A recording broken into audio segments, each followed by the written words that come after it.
के नाम से हमारा प्रेमी नमस्कार।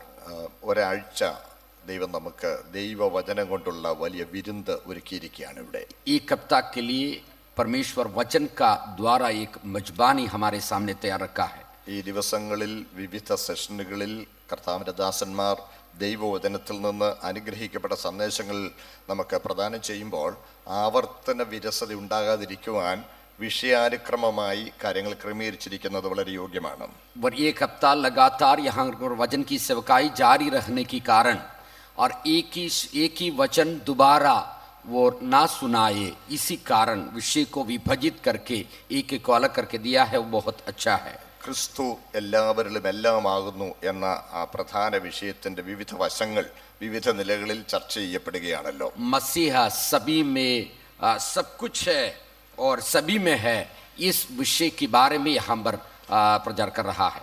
സകലത്തെയും കീഴ്പ്പെടുത്തി ജയിക്കുന്ന ജേതാവ് എന്ന ഭാഗമാണ് ഇന്നത്തെ ഈ ഒരു ദിവസത്തെ ചിന്തയ്ക്ക് വേണ്ടി വേർതിരിക്കപ്പെട്ടിട്ടുള്ളത്. सबको सब कुछ अधीन रखने वाला एक जेदा है और वो इस संदेश में आप तक पहुंचाना चाहता. അധീനതയിലാക്കുന്ന ജേതാവ് എന്നൊക്കെ കേൾക്കുമ്പോൾ തന്നെ ഒരു യുദ്ധത്തിന്റെ പശ്ചാത്തലം അതിന്റെ പിന്നിലുണ്ടെന്ന് നമുക്ക് വ്യക്തമാകും. जो वश में कर देने वाला एक योद्धा और एक जेदा, उसकी शब्द में से एक योद्धा की ध्वनि वहां से आ रहा है. ക്രിസ്തീയ ജീവിതത്തെ സാദൃശ്യപ്പെടുത്തുവാൻ തിരുവെഴുത്തിൽ ഉപയോഗിച്ചിരിക്കുന്ന അനേക സാദൃശ്യങ്ങളിൽ ഒരു പ്രധാന സാദൃശ്യമാണല്ലോ ആത്മീയ പോരാട്ടം, പോർക്കളം എന്നുള്ളത്. और मसीही जिंदगी को कई बातों से तुलना करते हुए नमूना के रूप में बताया है. उसमें एक खास बात है, मसीही जीवन एक युद्ध की रणभूमि में है. നമ്മുടെ വാഴ്ത്തപ്പെട്ട കർത്താവ് തന്നെ ജയിച്ചവനാണ്, സകലത്തെയും കീഴ്പ്പെടുത്തി ജയിക്കുന്നവനാണെന്ന് വിശുദ്ധ തിരുവെഴുത്തിൽ വ്യക്തമാക്കുന്നുണ്ട്. और पवित्र धर्मशास्त्र यूं कहता है, हमारा यीशु मसीह भी उसने कई बातों को अधीन करवाया है, उसकी ऊपर अमल चलाया है. കർത്താവ് പാപത്തെ ജയിച്ചവനാണ്. और प्रभु यीशु मसीह पाप से जीता हुआ है. കർത്താവ് ലോകത്തെ ജയിച്ചവനാണ്. मसीह और जगत से जीता हुआ है. കർത്താവ് സാത്താനെ ജയിച്ചവനാണ്. और मसीह शैतान से जीता हुआ है. കർത്താവ് മരണത്തെ ജയിച്ചവനാണ്. प्रभु यीशु मसीह मृत्यु से भी जय पाया है. ഈ ജയിച്ച നേതാവിന്റെ ജേതാവിന്റെ പിന്നിൽ നിന്നുകൊണ്ട് ജയിച്ചവന്റെ നാമത്തിൽ യുദ്ധം ചെയ്ത് ജയിച്ചവന്റെ നാമത്തിൽ ജയം അവകാശപ്പെടുവാനാണ് കർത്താവ് നമ്മെ നിയമിച്ചിരിക്കുന്നത്. जय पाया हुआ नेता जो जीता हुआ के नाम पर उसी जीत को अपनाकर उसकी पीछे चलकर हमारी जीवन में भी इस जय को हासिल करने के लिए बुलाया हुआ लोग हैं हम. അങ്ങനെ പറയുമ്പോൾ ഒരു ജയിച്ച യുദ്ധത്തിൽ ജയം അവകാശപ്പെടുവാനുള്ള നിയോഗമാണ് ദൈവം നമുക്ക് തന്നിരിക്കുന്നത്. ऐसा है तो एक जय पाया हुआ एक लड़ाई में जय को अपने आप से हासिल करे और उसको घोषणा करने के लिए बुलाया हुआ लोग हैं हम. പ്രിയ ദൈവമക്കളെ, ഒരു യുദ്ധത്തിൽ യുദ്ധതന്ത്രം വളരെ പ്രധാനമാണ്. और एक रणभूमि में उसका रणनीति सबसे बड़ी बात है. നമ്മുടെ ശത്രുവായ പിശാച് അനേക തന്ത്രങ്ങൾ തത്വമില്ലാതെ പ്രയോഗിക്കുന്ന ഒരു ദുഷ്ടനായിട്ടാണ് തിരുവെഴുത്തിൽ വെളിപ്പെടുത്തപ്പെട്ടിരിക്കുന്നത്. धर्मशास्त्र हमारी जो शत्रु के बारे में इस तरह से कहता है, उनका रणनीति उसमें कोई न्याय नहीं है, धर्म नहीं है, कुतंत्र को बनाने वाला के रूप में है. പിശാച് തന്ത്രങ്ങൾ ഉപയോഗിക്കുന്നുണ്ടെങ്കിലും ആ തന്ത്രങ്ങളെ കുറിച്ച് നമുക്ക് അറിവില്ലാത്തവരല്ല എന്ന് തിരുവെഴുത്ത് നമ്മളെ ഓർപ്പിക്കുന്നുണ്ടെങ്കിലും നമുക്ക് തന്ത്രങ്ങളൊന്നും ഉപയോഗിക്കുവാൻ അനുവാദമില്ല. और शैतान के बारे में इस तरह से लिखा है, तुम्हारा प्रतियोगी तुम्हारे बारे में कई प्रकार के षड्यंत्र बनाता है, लेकिन हम उस षड्यंत्र को समझना भी है, लेकिन हम षड्यंत्र बनाने के लिए बाइबल हमें नहीं कहता है. എന്നാൽ യുദ്ധത്തിൽ ജ്ഞാനം ഉപയോഗിക്കുന്നത് ആവശ്യമാണെന്ന് തിരുവെഴുത്തിൽ നമുക്ക് കാണാൻ കഴിയും. और लेकिन इसी संग्राम की भूमि में कई प्रकार की हम ज्ञान को इस्तेमाल कर सकता है. നമ്മൾ ഏർപ്പെട്ടിരിക്കുന്ന ഈ വലിയ പോരാട്ടമായ ആത്മീക യുദ്ധത്തിൽ നമ്മുടെ ജ്ഞാനമായി ദൈവത്താൽ നൽകപ്പെട്ടിരിക്കുന്നത് യേശു ക്രിസ്തുവിനെയാണ്. और हमारे इस रणभूमि में हमारे ज्ञान की तौर पर हमें मिला है वो यीशु मसीह है. തുടർന്നുള്ള സമയം ക്രിസ്തു നമ്മുടെ ജ്ഞാനമാണ് എന്ന വിഷയത്തെ അടിസ്ഥാനമാക്കി ചുരുക്കമായി നമുക്ക് തിരുവെഴുത്തിൽ നിന്ന് ചിന്തിക്കാം. और आगे की समय पर प्रभु यीशु मसीह हमारा ज्ञान है, उस विषय से आधारित कुछ मनन हम करें. ക്രിസ്തു എല്ലാവരിലും എല്ലാമാകുന്നു എന്ന് പറയുമ്പോൾ വിശുദ്ധ തിരുവെഴുത്തിലും ക്രിസ്തുവാണ് എല്ലാറ്റിലും എല്ലാം.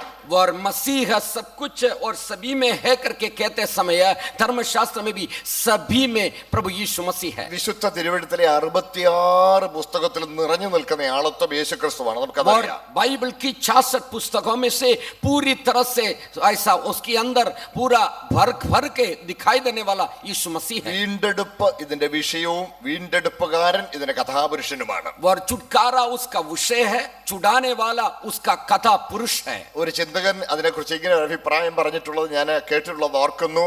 അദ്ദേഹം പറഞ്ഞത്, ഈ വിശുദ്ധ തിരുവെഴുത്തിന്റെ ഏത് താൾ ചീന്തിയാലും അതിലൂടെ വീണ്ടെടുപ്പിന്റെ രക്തം പൊടിക്കുമെന്ന്. और एक चिंतक ने इस तरह से एक टिप्पणी दिया है कि आप फले जाकर के धर्मशास्त्र की कोई भी पन्नों को आप तोड़े, उस पन्नों की बीच में से वह छुड़ाने वाला का लहू वहां पर दिखाई दे रहा है. ഈ തിരുവെഴുത്തിന്റെ ഏത് താൾ ഉയർത്തിപ്പിടിച്ച് വിശ്വാസത്തോടെ നോക്കിയാലും അതിൽ ഒരു വാട്ടർമാർക്ക് പോലെ അറുക്കപ്പെട്ട കുഞ്ഞാടിന്റെ ചിത്രം നമുക്ക് കാണാം. और इसी बाइबल की कोई भी पन्नों को आप इस तरह से उठाकर विश्वास की नजरों से उसकी ओर ताक कर देखे, उसके अंदर यीशु मसीह को हमारे लिए मरा हुआ मेमना की लहू दिखाई दे रहा है. അപ്പോൾ യോദ്ധാവായ ക്രിസ്തു യാഗമായാണ് ഈ യുദ്ധം ജയിച്ചത്. और योद्धा प्रभु यीशु मसीह हमारे लिए एक मेमना बनकर हमारे लिए जीत और जय हासिल किया है. ക്രൂശിക്കപ്പെട്ട ക്രിസ്തു ലോകത്തിനൊരു ഭോഷത്വമാണ്. और क्रूस पर मरा हुआ यीशु जगत के लिए एक निर्बुद्धि की बात है. ക്രൂശിന്റെ വചനം നശിച്ചു പോകുന്നവർക്ക് ഭോഷത്വമാണെങ്കിലും രക്ഷിക്കപ്പെടുന്ന നമുക്ക് ദൈവശക്തിയാണ്, ദൈവജ്ഞാനമാണ്. क्रूस की कहानी नाश होने वाले के लिए मूर्खता है, लेकिन हम जो उद्धार पाते हैं हमारे लिए जीवन की सामर्थ है. കൊരിന്ത്യർക്കെഴുതിയ 1-ാം ലേഖനം 1-ാം അധ്യായം അതിന്റെ 30-ാമത്തെ വാക്യത്തിൽ നമ്മൾ ഇങ്ങനെ വായിക്കുന്നുണ്ട്, ക്രിസ്തു നമ്മുടെ ജ്ഞാനമാണെന്ന്. और कुरिन्थी पहले अध्याय उसका 30वीं आयत में इस तरह से हम पढ़ते हैं, परंतु उसी की ओर से मसीह यीशु है जो परमेश्वर की ओर से ज्ञान हमारे लिए ज्ञान है. പ്രിയ ദൈവമക്കളെ, ഇതിന്റെ വ്യത്യാസം നമുക്കൊന്ന് സൂക്ഷിച്ചത് മനസ്സിലാക്കണം. ക്രിസ്തു നമുക്ക് ജ്ഞാനം തരുന്നു എന്നല്ല, ക്രിസ്തു നമ്മുടെ ജ്ഞാനമാണെന്നാ പറഞ്ഞു. और हम ये ध्यान से समझने के लिए कोशिश करना, पर प्रभु यीशु मसीह हमारे लिए ज्ञान नहीं देने वाला है करके लिखा, परंतु वो हमारा ज्ञान है. യേശു പറഞ്ഞത് ഞാൻ നിങ്ങളെ വഴി പഠിപ്പിക്കാമെന്നല്ല, യേശു പറഞ്ഞത് നിങ്ങളെ വഴി ആയിത്തീർന്നിരിക്കുന്നെന്നാ. और यीशु मसीह ने इस तरह से नहीं कहा मैं मार्ग सिखाऊंगा, परंतु उसने कहा मैं मार्ग हूं. ദൈവത്തിൽ നിന്ന് നമുക്ക് ചില നന്മകൾ ലഭിക്കുകയല്ല, ചില അനുഗ്രഹങ്ങൾ ലഭിക്കുകയല്ല, ദൈവം തന്നെത്താനെ നമുക്ക് വേണ്ടി ഏൽപ്പിച്ചു വന്നിരിക്കുകയാണ്. परमेश्वर से हम कुछ अनुग्रह पाए ये नहीं, परंतु परमेश्वर स्वयं यीशु को हमें अनुग्रह के तौर पर दिया है. നാമും കർത്താവിന് വേണ്ടി ആയിത്തീരുവാൻ നിയോഗിക്കപ്പെട്ടവരാണെന്ന് മറന്നു പോകരുത്. और हम भी ये बात को भूल जाना नहीं, हम भी उसी प्रकार होने के लिए बुलाए हुए लोग हैं. ക്രിസ്തു നമ്മുടെ ജ്ഞാനം ആയിത്തീർന്നിരിക്കുന്നു. और प्रभु यीशु मसीह हमारा ज्ञान ठहरा है. അതിന്റെ അർത്ഥം ക്രിസ്തുവിനെ കൂടാതെ നമുക്ക് ജ്ഞാനമില്ല. और इसकी मतलब यह है मसीह के अलावा हमें कोई ज्ञान है ही नहीं. ക്രിസ്തുവിൽ ആണ് നമ്മുടെ ജ്ഞാനം, ക്രിസ്തുവിനെ കൂടാതെ നാം ഭോഷന്മാരാണ്. मसीह में ही हमारा ज्ञान है, मसीह के अलावा हम मूर्ख हैं. അനാദി കാലം മുതലേ ദൈവത്തിന്റെ തിരുഹൃദയത്തിൽ മറച്ചു വെച്ചിരുന്ന വലിയൊരു ദൈവിക പദ്ധതിയുടെ ജ്ഞാനത്തിന്റെ വെളിപ്പാടാണ് യേശുക്രിസ്തു. अनादिकाल से परमेश्वर की हृदय के अंदर छिप कर रखा हुआ एक धार्मिक बातों की ऐसा प्रकटाई है वो यीशु मसीह. പ്രിയ ദൈവമക്കളെ, ഈ പ്രപഞ്ചം മുഴുവൻ സൃഷ്ടിച്ചിരിക്കുന്നതിൽ ദൈവത്തിന്റെ ജ്ഞാനം നമുക്ക് കാണാൻ കഴിയും. और हम प्यारे परमेश्वर के लोगों, इस पूरा जगत को हम देखो, इस संसार में परमेश्वर का भरा हुआ ज्ञान हम दिखाई दे रहा है. നാം ചവിട്ടു നിൽക്കുന്ന ഈ ഭൂമി സൃഷ്ടിക്കപ്പെട്ടിരിക്കുമ്പോൾ ഇതിൽ ദൈവജ്ഞാനമുണ്ട്. ഇതിനേക്കാൾ ഏറിയ ജ്ഞാനം വെളിപ്പെടുത്തപ്പെട്ടിരിക്കുന്നത് ആകാശവിധാനം വിരിച്ചിരിക്കുന്നതിലാണെന്ന് തിരുവെഴുത്ത് പറയുന്നുണ്ട്. और इसी पृथ्वी जहां हम खड़े हैं वो सब परमेश्वर की ज्ञान से बना है, लेकिन उससे बढ़कर ज्ञान से बनाया हुआ है आकाश मंडल की ओर हम देखें. സൃഷ്ടിയെല്ലാം ദൈവത്തിന്റെ ജ്ഞാനം വെളിപ്പെടുത്തുന്നെങ്കിലും സ്തോത്രം, ദൈവത്തിന്റെ ജ്ഞാനത്തിന്റെ പൂർണ്ണമായ വെളിപ്പാട് യേശുക്രിസ്തുവിന്റെ ഒരുക്കപ്പെട്ട രക്ഷാപദ്ധതിയിലാണ് നമുക്ക് ദർശിക്കാൻ കഴിയുന്നത്. वो और हमें देख सकता है इस जगत में पूरा सृष्टि में परमेश्वर की ज्ञान हम देख सकता है, लेकिन सारे ज्ञान की परिपूर्णता प्रभु यीशु मसीह में ही प्रकट किया है. പ്രിയ ദൈവമക്കളെ, ആദാമിന്റെ പാപവും യേശുക്രിസ്തുവിന്റെ യാഗമരണവും ഒന്നും പിൽക്കാലത്ത് ദൈവം രൂപപ്പെടുത്തിയ ഒരു രണ്ടാം ചിന്തയാൽ ഉളവായ ഒരു പദ്ധതിയല്ല. और प्रभु यीशु मसीह का बलिदान और उसके पुनरुत्थान ये दोबारा प्रभु ने ऐसा नियुक्त किया हुआ कोई काम नहीं था. മനുഷ്യൻ പാപത്തിൽ അകപ്പെട്ട് കഴിഞ്ഞ് ഇവനെ എങ്ങനെങ്കിലും ഒന്ന് ഉദ്ധരിക്കണമല്ലോ, അതിനുവേണ്ടി ദൈവം തട്ടിക്കൂട്ടിയ ഒരു പരിപാടിയല്ല യേശുക്രിസ്തുവിന്റെ കാൽവരി മരണവും തുടർന്നുള്ള ദൈവിക പദ്ധതികളും. और मनुष्य जब पाप में पतित होने के बाद परमेश्वर की विचार में सोच विचार करके ऐसा बनाया हुआ एक बनावटी नहीं है प्रभु यीशु मसीह का काल्वरी बलिदान और उनकी जीवन का बलिदान देना. പ്രിയ ദൈവമക്കളെ, മനുഷ്യനെ കുറിച്ചുള്ള ദൈവത്തിന്റെ ഒറിജിനൽ കാര്യപരിപാടി പരാജയപ്പെട്ടു പോയി എന്നൊക്കെ പറയുന്നവരും ചിന്തിക്കുന്നവരുമുണ്ട്.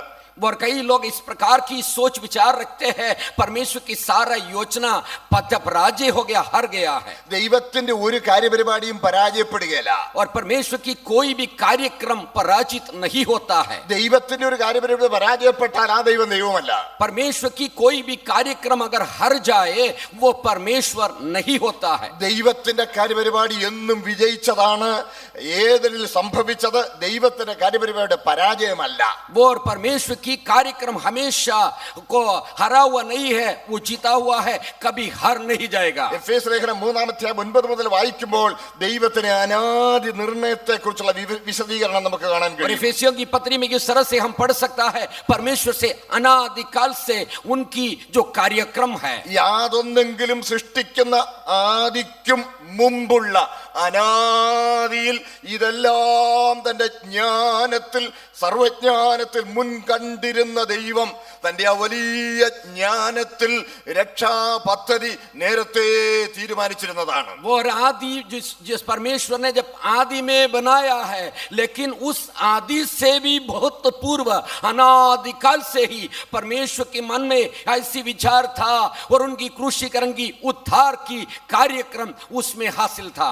മനുഷ്യനെ കുറിച്ചുള്ള ദൈവത്തിന് ഒറിജിനൽ കാര്യപരിപാടി ഇവിടെ മനുഷ്യർ വളരെ സമ്പൽ സമൃദ്ധിയുള്ളവരായി വർദ്ധിച്ചു പെരുകി ഇവിടെ എന്നും ഈ ഭൂമിയിൽ അങ്ങ് വാഴുക എന്നുള്ളതല്ല. परमेश्वर की हृदय में मनुष्य के बारे में सोच विचार ये नहीं है हमेशा उनको बड़े धन दौलत और शौहरत को हासिल करे, हमेशा सुख विलास के साथ हमेशा हमेशा यहाँ रहे, वो नहीं. മനുഷ്യനെ സൃഷ്ടിക്കുന്നതിന് പിന്നിലുള്ള ദൈവത്തിന്റെ ഹൃദയത്തിന്റെ താല്പര്യം തന്നെ ജീവനേക്കാളേറെ ദൈവത്തെ സ്നേഹിക്കുന്ന ഒരു മണവാട്ടി രൂപപ്പെടുക എന്നുള്ളതാണ്. मनुष्य को बनाने से पहले परमेश्वर का उद्देश्य ये था हमेशा परमेश्वर को आराधना करने वाला एक उनकी दुल्हन बन जाए. ജീവനേക്കാളേറെ ദൈവത്തെ സ്നേഹിക്കുന്ന ഒരു മണവാട്ടി എന്ന നിലയിൽ മനുഷ്യവർഗം രൂപപ്പെടണമെങ്കിൽ ദൈവ സ്നേഹത്തെ കുറിച്ചുള്ള വെളിപ്പാട് മനുഷ്യൻ പ്രാപിച്ചിരിക്കണം. और जीवन से अपनी प्राण से बढ़कर परमेश्वर से प्यार करना है तो उस प्रकार की एक दर्शन उनकी हृदय के अंदर होना जरूरी है. സ്നേഹമെന്ന് പറയുന്നത് കൽപ്പന കൊടുത്ത് ഉളവാക്കാവുന്ന ഒരു പ്രകൃതമല്ല. और जो प्यार है आज्ञा देकर बना सकता है ऐसा एक प्रकृति नहीं है. സ്നേഹം കണ്ടെങ്കിലേ തിരികെ സ്നേഹിക്കുകയുള്ളൂ. और अगर प्यार को हम देखेगा तो ही हम आपस में प्यार कर सकता है. അപ്പോൾ ജീവനേക്കാളേറെ തന്നെ സ്നേഹിക്കുന്ന ദൈവത്തെ സ്നേഹിക്കുന്ന ഒരു മണവാട്ടിയുടെ രൂപീകരണം സാധ്യമാകണമെങ്കിൽ മനുഷ്യൻ ദൈവ സ്നേഹം തിരിച്ചറിയണം. और जीवन से बढ़कर परमेश्वर से प्यार करने वाला एक प्यार मनुष्य प्यार करना है तो इसी प्रकार को एक प्यार को मनुष्य समझना जरूरी था. സ്നേഹമെന്ന് പറയുന്നത് വെറും ഇഷ്ടപ്പെടലല്ല. സ്നേഹമെന്ന് പറയുന്നത് ദോഷം കണക്കിടാത്ത ദൈവിക ബന്ധമാണ്. प्यार का मतलब यह नहीं है केवल दूसरा को देखकर की मोहब्बत करे परंतु उसका दोष को भी ना गिनते हुए उससे प्यार करते वही सही प्यार है. ദോഷം കണക്കിടാത്ത സ്നേഹമെന്ന ദൈവപ്രകൃതം മനുഷ്യൻ തിരിച്ചറിയണമെങ്കിൽ മനുഷ്യൻ ദോഷത്തിലകപ്പെടുന്ന ഒരവസ്ഥയിൽ ഏൽപ്പിക്കപ്പെടണം. और अगर दोष से भी उनकी गुनाह से भी घृणा करते हुए उससे भी भूलते हुए प्यार करना है, ऐसा प्यार करने वाला प्यार को समझना है तो मनुष्य पाप में पतित होना जरूरी था. പ്രിയ ദൈവമക്കളെ, അതുകൊണ്ട് ഏദനിലെ മനുഷ്യന്റെ പാപം ദൈവത്തിനൊരു ഇരുട്ടടിയോ അപ്രതീക്ഷിത പ്രഹരമായിരുന്നില്ല. ദൈവത്തിന് അനാദിയുള്ള കാര്യപരിപാടിയിൽ ദൈവം അത് മുൻകണ്ട കാര്യമാണ്. और इसलिए तन में मनुष्य की जो पतित हुआ है, पाप किया है, या परमेश्वर को अंधकार में मिला हुआ एक मार नहीं, उनको मिला हुआ एक गलती काम नहीं, परंतु परमेश्वर की योजना में पहले से ठहराया हुआ एक काम था. തന്നെ മനുഷ്യനെ ഏൽപ്പിച്ചു വിട്ടിരുന്നാൽ, തന്റെ താല്പര്യമനുസരിച്ച് പോകുവാൻ മനുഷ്യനെ ഏൽപ്പിച്ചാൽ മനുഷ്യൻ എവിടെ ചെന്ന് നിൽക്കുമെന്നുള്ളത് മനുഷ്യന് ഒന്ന് ബോധ്യപ്പെടുത്തി കൊടുക്കേണ്ടതിനാണ് ഏദനിൽ ദൈവം സ്വാതന്ത്ര്യത്തോടെ മനുഷ്യനെ സൃഷ്ടിച്ചാക്കിയത്. अगर मनुष्य को अपनी आप स्वतंत्रता में मनमानी करने के लिए उनको सौंपे, वो कहां जो सीमा तक पहुंच जाएगा, ये मनुष्य को दिखाने के लिए परमेश्वर ने आजादी एदनवाड़ी में दिया. മനുഷ്യൻ ദൈവത്തിനു വേണ്ടി സൃഷ്ടിക്കപ്പെട്ടവനാണെന്നുള്ളത് തിരിച്ചറിയാതെ തനിക്ക് വേണ്ടി ദൈവം എന്ന ചിന്തയിൽ തന്റെ ഉയർച്ച ലക്ഷ്യമാക്കി മുൻപോട്ട് പോകാൻ തുടങ്ങി. मनुष्य को परमेश्वर ने परमेश्वर के लिए बनाया है, ये भूलकर मनुष्य अपने आप को भूलकर उनकी शैतान की ओर, घमंड की ओर आगे बढ़ने लगा. അങ്ങനെ മനുഷ്യൻ ദൈവത്തിൽ നിന്ന് അന്യപ്പെട്ട് പാപത്തിൽ അകപ്പെട്ടു പോയി. और इस तरह से मनुष्य परमेश्वर से अलग होकर पाप में गिर पड़ा. അങ്ങനെ പാപത്തിൽ അകപ്പെട്ടു പോയ മനുഷ്യന് തന്റെ സ്നേഹം ബോധ്യപ്പെടുത്തി കൊടുത്ത് താൻ ദോഷം കണക്കിടാതെ അവനെ സ്നേഹിക്കുന്നവനാണെന്ന് മനുഷ്യന് ബോധ്യപ്പെടുത്തി കൊടുത്ത് അവനെ ഉദ്ധരിക്കുവാനുള്ള ദൈവിക പദ്ധതി തന്റെ ജ്ഞാനത്തിൽ അനാദിയിലേ ദൈവം മുൻ നിയമിച്ചിരുന്നു. और ऐसे इस तरह से पाप में गिर पड़ा हुआ मनुष्य को अपने आप को सौंप कर उनके पास जाकर उनको दोष को ना गिनते हुए उनके लिए सौंपने वाला परमेश्वर की छुटकारा की कार्य परमेश्वर के हृदय में पहले से ठहराया हुआ था. സർവജ്ഞാനിയായ ദൈവത്തിന് ഇതെല്ലാം മുൻ നിയമിക്കപ്പെട്ട കാര്യങ്ങളായിട്ടാണ് ഇന്നും ആയിരിക്കുന്നത്. और अनादिकाल से रहने वाला परमेश्वर के मन में पहले से ठहराया हुआ बात की समान इन बात वही पर ठहरा है. അതുകൊണ്ട് പ്രിയ ദൈവമക്കളെ, ദൈവത്തിനു മനുഷ്യനെ കുറിച്ചുള്ള ഒറിജിനൽ പദ്ധതി പരാജയപ്പെട്ടു പോയി എന്ന് നമ്മൾ ആരും തെറ്റിദ്ധരിക്കരുത്. ദൈവത്തിന് ഒറിജിനൽ പദ്ധതി എന്ന് പറഞ്ഞാൽ ദോഷത്തിൽ അകപ്പെട്ട മനുഷ്യന് തന്റെ സ്നേഹം വെളിപ്പെടുത്തി കൊടുത്ത് അവനെ തന്നിലേക്ക് സ്വീകരിക്കുക എന്നുള്ളതാണ് ദൈവത്തിന്റെ കാര്യപരിപാടി. परमेश्वर की कार्य को, परमेश्वर की योजना ऐसा गलत हो गया करके एक गलत फहमी हमारे अंदर न पैदा होना, परमेश्वर के हृदय में पहले से एक योजना था, इसी प्रकार की छुटकारा का कार्य हो जाए. അതിനുവേണ്ടി ദൈവം തന്റെ ജ്ഞാനത്തിൽ മുൻ നിയമിച്ചതാണ് യേശു ക്രിസ്തുവിന്റെ കാൽവറി ബലി. और इसलिए परमेश्वर की ज्ञान में पहले से ठहराया हुआ एक बात था प्रभु यीशु मसीह का काल्वरी क्रूस का मृत्यु. അത് ദൈവജ്ഞാനത്തിന്റെ വെളിപ്പാടാണ്, അത് ദൈവ സ്നേഹത്തിന്റെ പ്രദർശനമാണ്, അത് മനുഷ്യന് വേണ്ടി ദൈവം മുൻ നിയമിച്ച കാര്യപരിപാടിയാണ്. वो परमेश्वर की प्यार की प्रदर्शनशाला है, परमेश्वर के हृदय से पहले से ठहराया हुआ धार्मिकता है. പ്രിയ ദൈവമക്കളെ, അതുകൊണ്ട് പാപനിമിത്തം ഈ ഭൂമിയിൽ നഷ്ടപ്പെട്ട ഭൗമിക ജീവിതത്തിന് അനുഗ്രഹങ്ങൾ തിരികെ നേടിക്കൊടുക്കുക എന്നുള്ളതല്ല ദൈവത്തിന്റെ ഒറിജിനൽ കാര്യപരിപാടി. പിന്നെയോ നമ്മെ ദൈവത്തെ കുറിച്ചുള്ള വെളിപ്പാട് തന്നവരായി പ്രാപിച്ചവരായി നിത്യജീവന് വേണ്ടി യേശു ക്രിസ്തുവിനെ മണവാട്ടി എന്ന നിലയിൽ രൂപപ്പെടുത്തുക എന്നുള്ളതാണ് ദൈവത്തിന്റെ കാര്യപരിപാടി. परमेश्वर का योजना ये नहीं है हमसे जो खो गया है उन सारे महिमा और सारे शौहरत और दौलत को हमारे पास लेकर आए, परंतु हम परमेश्वर का सही प्यार को समझकर उन प्यार की ज्ञान की परिपूर्णता तक पहुंचाए. यही है परमेश्वर की योजना. ദൈവങ്ങളെ, അല്ലെങ്കിൽ ഒന്ന് ഓർത്തു നോക്കിക്കേ, ദൈവം സർവശക്തനാണ്. ഈ മനുഷ്യവർഗത്തെ എന്തിന് ഈ പാപത്തിലും ഈ കഷ്ടപ്പാടിലും ഈ പ്രശ്നങ്ങളിലും കൊണ്ട് തള്ളിവിട്ടിരിക്കുന്നു? ऐसा नहीं होता तो हम सोच कर देखिए, परमेश्वर तो सर्वज्ञानी और सर्वशक्तिमान परमेश्वर है, क्यों मनुष्य को इस तरह से पाप में ऐसा परेशान उठाने के लिए छोड़ दिया? എന്നോട് തന്നെ ചില ആളുകൾ ചോദിച്ചിട്ടുണ്ട്, ഓടെ തമ്പുരാൻ ഒരു തോട്ടമുണ്ടാക്കി അതിനകത്തൊരു ഉരുവെടുപ്പാറിനെ പടച്ചു വിട്ടു. और क्यों इस तरह से परमेश्वर ने एक बगीचा बनाया, बगीचा बनाने के बाद इस तरह से क्यों मना कर रखा? എന്നിട്ട് അതിനകത്ത് ഒരു മരത്തിൽ നിന്നുള്ള പഴം തിന്നരുതെന്ന് പറഞ്ഞു. അതേ തന്നെ അവൻ ചെന്നോണം പറിച്ചു. और जिस वहां पर उसी बगीचा के बीच में एक झाड़ को पैदा किया, इस झाड़ की फल को तुम नहीं खाना कहा, केवल उसी फल को मनुष्य जाकर के खाया. ഒരു പഴം തിന്നുപോയി എന്നുള്ള ഒരു കൊച്ചു കാരണത്താൽ ഇവനെ ശാപിച്ച നരകത്തിലേക്ക് വിധിച്ചു. और केवल एक फल खाया करके एक मामूली कारण से उन उनको श्रापित करके ऐसा हमेशा के लिए नरक का योग्य बना दिया। അന്നാ ഒരു കൊച്ചു തെറ്റങ്ങ് ക്ഷമിച്ചു കൊടുത്തങ്ങ് മറച്ചു വിട്ടാൽ മതിയായിരുന്നു. പക്ഷേ അത് ചെയ്യാതെ മനുഷ്യവർഗത്തെ പാപത്തിലേക്ക് തള്ളിവിട്ട് പിന്നൊടുക്കം യേശു തന്നെ ഇവിടെ വന്ന്, ദൈവം മനുഷ്യനെ ഇവിടെ വന്ന് ഇവിടെ കഷ്ടപ്പെടുന്നു, മരിക്കുന്നു, ഉയർക്കുന്നു, കഷ്ടപ്പെടുന്നു. ഇതെന്തൊക്കെ പരിപാടിയാ, ഇതൊക്കെ മണ്ടത്തരമല്ലേ എന്ന് പറയുന്ന ആളുകൾ എന്നോട് സംസാരിച്ചിട്ടുണ്ട്. और कई लोग ने इस तरह से ऐसी बात मुझसे भी कहा है, क्यों परमेश्वर ने इतना बड़ा काम करता है, मनुष्य पाप कर दे, फल को खाए, उसको नरक का वारिस बनाए, उनके लिए यीशु मसीह स्वर्ग में से आए और उनको यहाँ पर दुख उठाकर मरे, ये सब क्यों? प्रभु यीशु जल्दी से उनको छोटा सा पाप के लिए क्षमा किया तो वो अच्छा था। അതാ തിരുവെഴുത്ത് പറയുന്നു, ക്രൂശിന്റെ വചനം നശിച്ചു പോകുന്നവർക്ക് ഒരു ഭോഷത്വമാണ്. और इसलिए धर्मशास्त्र यूं कहता है, क्रूस की कहानी नाश होने वालों के लिए मूर्खता की बात है। എന്നാൽ രക്ഷിക്കപ്പെടുന്ന നമുക്കത് ദൈവശക്തിയാണ്, അത് ദൈവത്തിന്റെ ജ്ഞാനമാണ്. और परंतु जो उद्धार पाने वाला हमारे लिए एक परमेश्वर के समर्थ है, ये प्रभु का ज्ञान है। ജീവനേക്കാളേറെ ദൈവത്തെ സ്നേഹിക്കുന്ന ഒരു സമൂഹത്തെ രൂപപ്പെടുന്നതിൽ ദൈവം ഒരുക്കിയിരിക്കുന്ന ഈ കാര്യപരിപാടിയിൽ ആത്മീയ പോരാട്ടം എന്ന യുദ്ധക്കളം നിയമിക്കപ്പെട്ടിരിക്കുകയാണ്. और जीवन से भी बढ़कर प्यार करके परमेश्वर से प्यार करने वाला एक लोगों के लिए लड़ाई की मैदान में हमको ठहरा के रखा है, उनके लिए एक ज्ञान की बात है। ഒരു പ്രശ്നവുമില്ല, എല്ലാം അനുകൂലമാണ്, എല്ലാം ठीक എല്ലാം നന്നായി പോകുന്ന ഒരു സാഹചര്യമാണെങ്കിൽ ഒരുത്തൻ വിശുദ്ധിയിൽ ജീവിക്കുന്നതിനകത്ത് അർത്ഥമില്ല.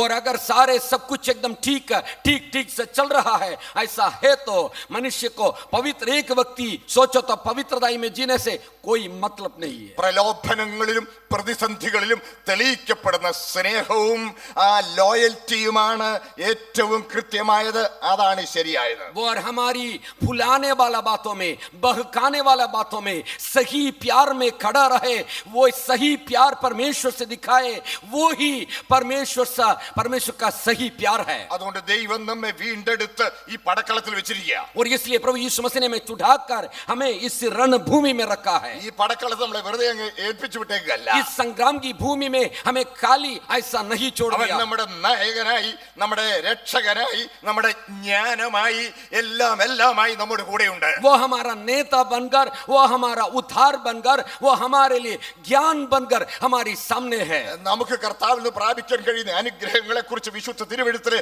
ഓരോ പുസ്തകത്തിൽ നമുക്ക് വെളിപ്പെടുത്തപ്പെട്ടിരിക്കുന്നത് കാണാം. और परमेश्वर से हम पा सकता है ऐसे सारे अनुग्रहों के बारे में बाइबल की एक पन्नों पर, पुस्तकों में हम पाया जाता है। പ്രിയ ദൈവമക്കളെ, അതിൽ ഈ യുദ്ധകളത്തിൽ നമ്മുടെ ജ്ഞാനമായി വെളിപ്പെടുന്ന കർത്താവിനെ കുറിച്ച് സാദൃശ്യമായി സൂചിപ്പിച്ചിരിക്കുന്ന പുസ്തകമാണ് യോശുവയുടെ പുസ്തകം. और युद्ध भूमि में हमारी ज्ञान बनकर प्रकट होने वाला परमेश्वर के बारे में बताने वाला एक पुस्तक है यहोशुआ का पुस्तक। യോശുവയുടെ പുസ്തകത്തെ അടിസ്ഥാനമാക്കി എന്റെ ക്ലാസുകൾ പരിമിതപ്പെടുത്തണമെന്നുള്ളത് കൊണ്ട് ഞാൻ അവിടെ അല്പസമയം നിൽക്കട്ടെ. और यहोशुआ की पुस्तक से सीमित कराना मेरा विषय, इसलिए थोड़ा समय मुझे रुकने दे। പഴയ നിയമം നമുക്ക് നൽകപ്പെട്ടിരിക്കുന്നത് നമുക്ക് ദൃഷ്ടാന്തത്തിനാണ്, ബുദ്ധിപദേശത്തിനാണ്. और पुराना करार इसलिए हमें दिया गया है, हमें बुद्धि मिले, हमें ज्ञान मिले, हमें कुछ दृष्टांत मिले। 1 കൊരിന്ത്യർ 10-ാം അധ്യായത്തിന്റെ 6-ാം വാക്യം 11-ാം വാക്യങ്ങൾ വായിക്കുമ്പോൾ ദൃഷ്ടാന്തമായി സംഭവിച്ചു, നമുക്ക് ബുദ്ധിപദേശത്തിൽ എഴുതിയിരിക്കുന്നു, നമുക്ക് കാണാൻ കഴിയും. पहला कोरिन्थी 10 अध्याय 6 पद में इस तरह से लिखा है, पुराने जो बात हुआ है वो हमारा ज्ञान के लिए, सलाह के लिए, बुद्धि के लिए ठहरा है। പഴയ നിയമം ആവശ്യമില്ലെന്ന് പോലും പറയുന്ന ചിലർ നമ്മുടെ ഇടയിൽ എഴുന്നേറ്റിട്ടുണ്ട്. അത് ശരിയല്ല. പഴയ നിയമം വിശുദ്ധ തിരുവെഴുത്താണ്, അത് പൂർണ്ണ ഗൗരവത്തോടെ നമ്മൾ ഉൾക്കൊള്ളേണ്ടതാണ്. हमारा बीच में भी ऐसे कई लोग उठकर खड़े हुए हैं, पुराना करार का कोई जरूरत नहीं, पुराना करार भी वह धर्मशास्त्र है, वो भी हमें चाहिए। നമുക്ക് ദൃഷ്ടാന്തത്തിന്, നമുക്ക് ബുദ്ധിപദേശത്തിൽ എഴുതിയിരിക്കുന്നത് നാം നമ്മുടെ ക്രിസ്തീയ ജീവിതത്തിൽ നമുക്ക് മാർഗദർശനത്തിന് ഉപകരിക്കണം. और इसलिए हमारा चेतावनी के लिए वो दिया गया है, इसी बात को हमारा बुद्धि के लिए हम उसको इस्तेमाल करें। പഴയ നിയമത്തിലെ യുദ്ധങ്ങളുടെ പുസ്തകമാണ് യോശുവയുടെ പുസ്തകം. पुराना करार की युद्ध की पुस्तक है यहोशुआ की पुस्तक। യോശുവ എന്ന വാക്ക് തന്നെ യേശു എന്ന വാക്കുമായി ബന്ധപ്പെട്ടവയാണ്. योशुआ जो शब्द है यीशु से मिले जुले एक बात है। യഹോശുവ എന്നാണ് ആ വാക്കിന്റെ മൂലരൂപം. यहोशुआ करके उसका मौलिक शब्द है। യഹോശുവ എന്ന് പറഞ്ഞാൽ യഹോവ രക്ഷകനാണെന്നാണ് അതിന്റെ അർത്ഥം. यहोशुआ की मतलब है यहोवा मेरा उद्धारक। യഹോശുവ എന്ന വാക്കിന്റെ ഒരു പരിണിത രൂപമാണ് യേശു എന്ന പദം. यहोशुआ जो शब्द की संक्षिप्त रूप है यीशु। ആ പേരുകൊണ്ട് പോലും യേശുക്രിസ്തു നിഴലായി നിൽക്കുന്ന ഒരാളത്വമാണ് യോശുവ. और नाम से भी यीशु मसीह का परछाई में खड़े रहने वाला एक व्यक्ति है यहोशुव.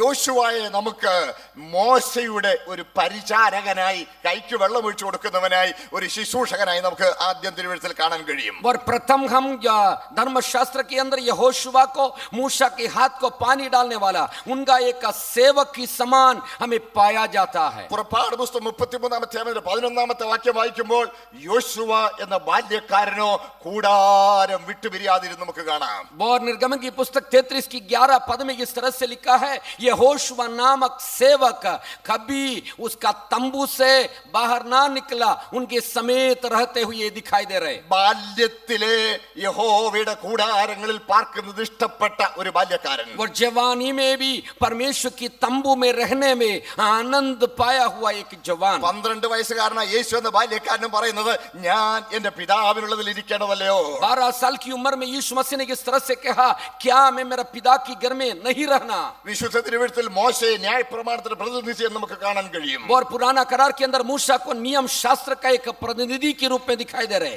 യോഹന്നാന്റെ സുവിശേഷം 5-ാം വാക്യം നമ്മൾ വായിക്കുമ്പോൾ ഞാൻ നിങ്ങളെ കുറ്റപ്പെടുത്തും, നിങ്ങൾ വിചാരിക്കരുത് നിങ്ങളെ കുറ്റം വിധിക്കുന്ന ഒരുവനുണ്ട്, മോശയാണെന്ന് വായിക്കുന്നു. और यीशु मसीह ने यूहन्ना 5:45 में इस तरह से कहता है, मैं उनको दोषी नहीं ठहराता, हम दोष ठहराने वाला मूसा है. അതിന്റെ അർത്ഥം ന്യായവിധി ദിവസത്തിൽ മോശ എന്ന ഭക്തനായ ദേവദാസൻ എഴുന്നേറ്റ് നിന്ന് നമ്മെ കുറ്റം വിധിക്കുമെന്നല്ല അതിന്റെ അർത്ഥം. और इसका मतलब यह है, और हमारे न्याय के दिन में, लेख जोखा देने वाला दिन में मूसा खड़ा होकर हमें दंड करेगा. ന്യായ പ്രമാണം നിങ്ങളെ കുറ്റം വിധിക്കും എന്നാണ് അതിന്റെ അർത്ഥം. और उसकी मतलब यह है, व्यवस्था आपको दोषी ठहराएंगे. അതുപോലെ തന്നെ ന്യായപ്രമാണത്തിലും പ്രവാചക പുസ്തകങ്ങളിലും യേശുവിനെ കുറിച്ചും യെരുശലേമിൽ പ്രാപിപ്പാനുള്ള നിര്യാണത്തെ കുറിച്ചും പരാമർശിച്ചിരിക്കുന്നു എന്നുള്ളത് വെളിപ്പെടുത്തേണ്ടതിന് മറുരൂപമലയിൽ മോശയും ഏലിയാവും പ്രത്യക്ഷപ്പെട്ടത് കാണാൻ കഴിയും. इसलिए पुराना करार की नबूवत की पुस्तकों में लिखा हुआ यीशु मसीह को लेख को प्रकट करवाने के लिए मूसा ऐसा रूपांतर की पहाड़ में मूसा और एलिया उनके सामने प्रकट हुआ. മോശ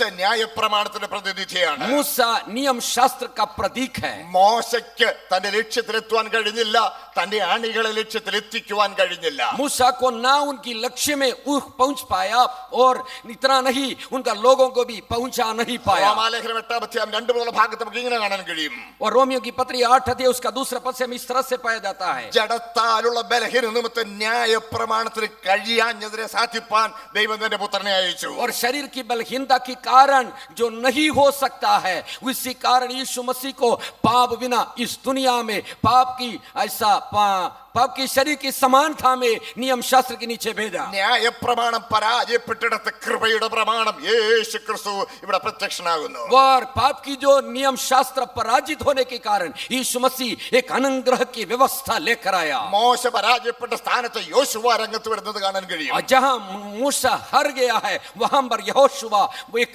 जीतने के लिए खड़ा है. യോശുവ രംഗത്ത് വരുമ്പോൾ जब योशुआ जब बाहर आता है, യോശുവയെ ഓരോ ചുവടിലും നയിക്കുന്ന ദൈവകൃപ നമുക്ക് കാണാൻ കഴിയും. और एक एक कदम पर उनको अगुवाई देने वाला एक परमेश्वर को हम दिखाई दे रहे हैं. യോശുവയുടെ ചരിത്രവും യോശുവയുടെ ശുശ്രൂഷയുടെ രീതിയും തിരുവെഴുത്തിൽ വ്യക്തമായി രേഖപ്പെടുത്തിയിരിക്കുന്നത് നമുക്ക് മാതൃകയാകേണ്ടതിനാണ്. यहोशुआ की जीवन और उनका जीवन शैली इसलिए लिखा है ताकि हम हमारे लिए वो नमूना बन सके.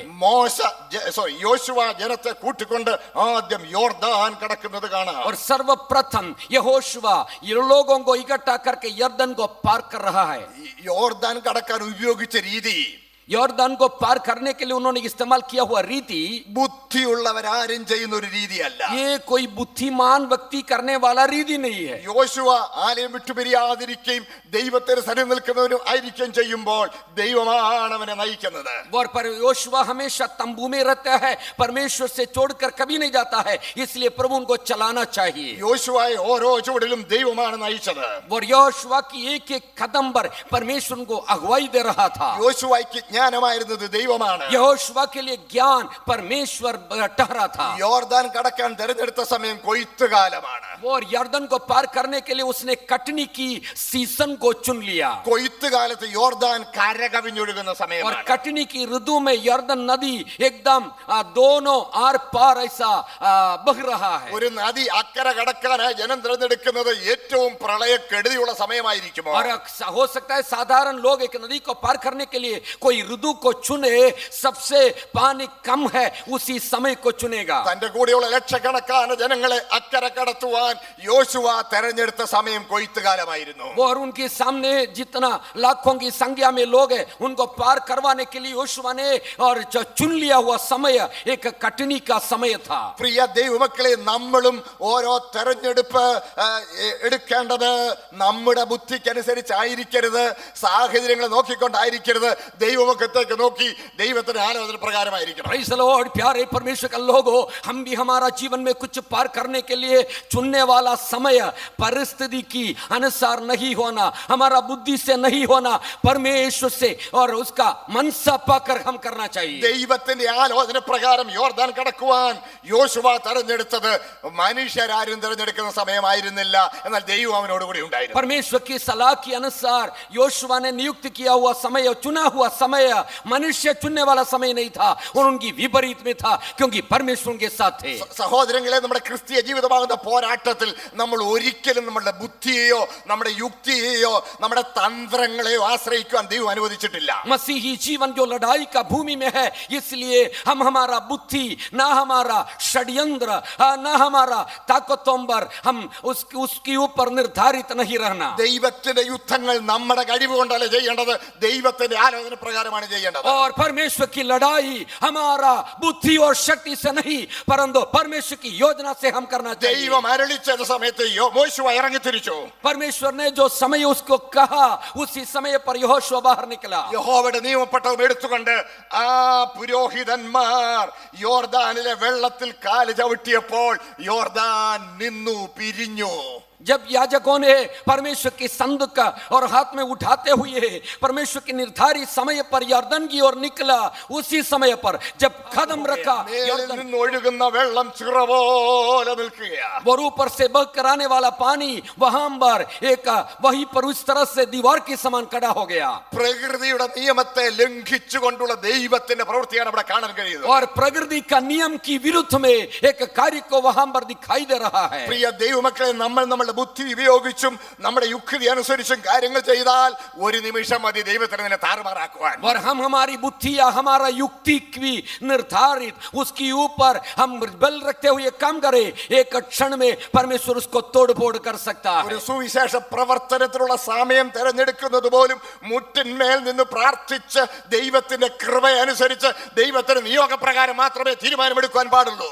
और परमेश्वर की वचन के अनुसार अगर हम सुसमाचार सुनाने के लिए जो समय को चुनना चाहता है, उसके पहले हम घुटन की बलों में गिरकर परमेश्वर से सलाह पाकर ही हम करें, वही पर विजय है. നമ്മുടെ ഇടയിൽ കൺവെൻഷൻ സീസൺ എന്നൊരു സീസൺ തന്നെയുണ്ട്. और हमारा बीच में ऐसा एक ऋतु है, वह कन्वेंशनों की समय है. പ്രകൃതിയുടെ നിയമങ്ങളൊക്കെ നോക്കി കണക്കുകൂട്ടിയൊക്കെയാണ് നമ്മളതൊക്കെ ചെയ്യുന്നത്. और प्रकृति का नियम को, प्रकृति का रीति रिवाज को सोच समझ कर हम रखते हैं. പ്രിയ ദൈവമക്കളെ, എന്നാൽ ഈ അടുത്ത കാലത്തൊക്കെ നമ്മൾ കണ്ടുവരുന്നത് നമ്മുടെ കണക്കുകൂട്ടലുകളൊന്നും അനുസരിച്ചല്ല ദൈവം പ്രവർത്തിക്കുന്നത്. പലപ്പോഴും നമ്മൾ തിരഞ്ഞെടുക്കുന്ന സമയമൊക്കെ ഭയങ്കര മഴയുടെ സമയമായി പോകും. और हम इन दिनों में हमें ये मालूम हो जाता है कि हमने जो चुनने वाला समय प्रकृति का नियम की विरुद्ध में, प्रकृति में कई परेशानी आ जाता है, कई गड़बड़िया हो जाता है, क्योंकि परमेश्वर के समय को हम चुनना. പ്രകൃതിയുടെ മേൽ അധികാരമുള്ള ദൈവത്തിന്റെ തിരുസന്നിധിയിൽ മുട്ടുമടക്കി സ്തോത്രം ദൈവത്തിന്റെ കൃപയ്ക്കായി അപേക്ഷിക്കേണ്ടതിന് പകരം നമുക്കിന്ന് കാശുണ്ട്,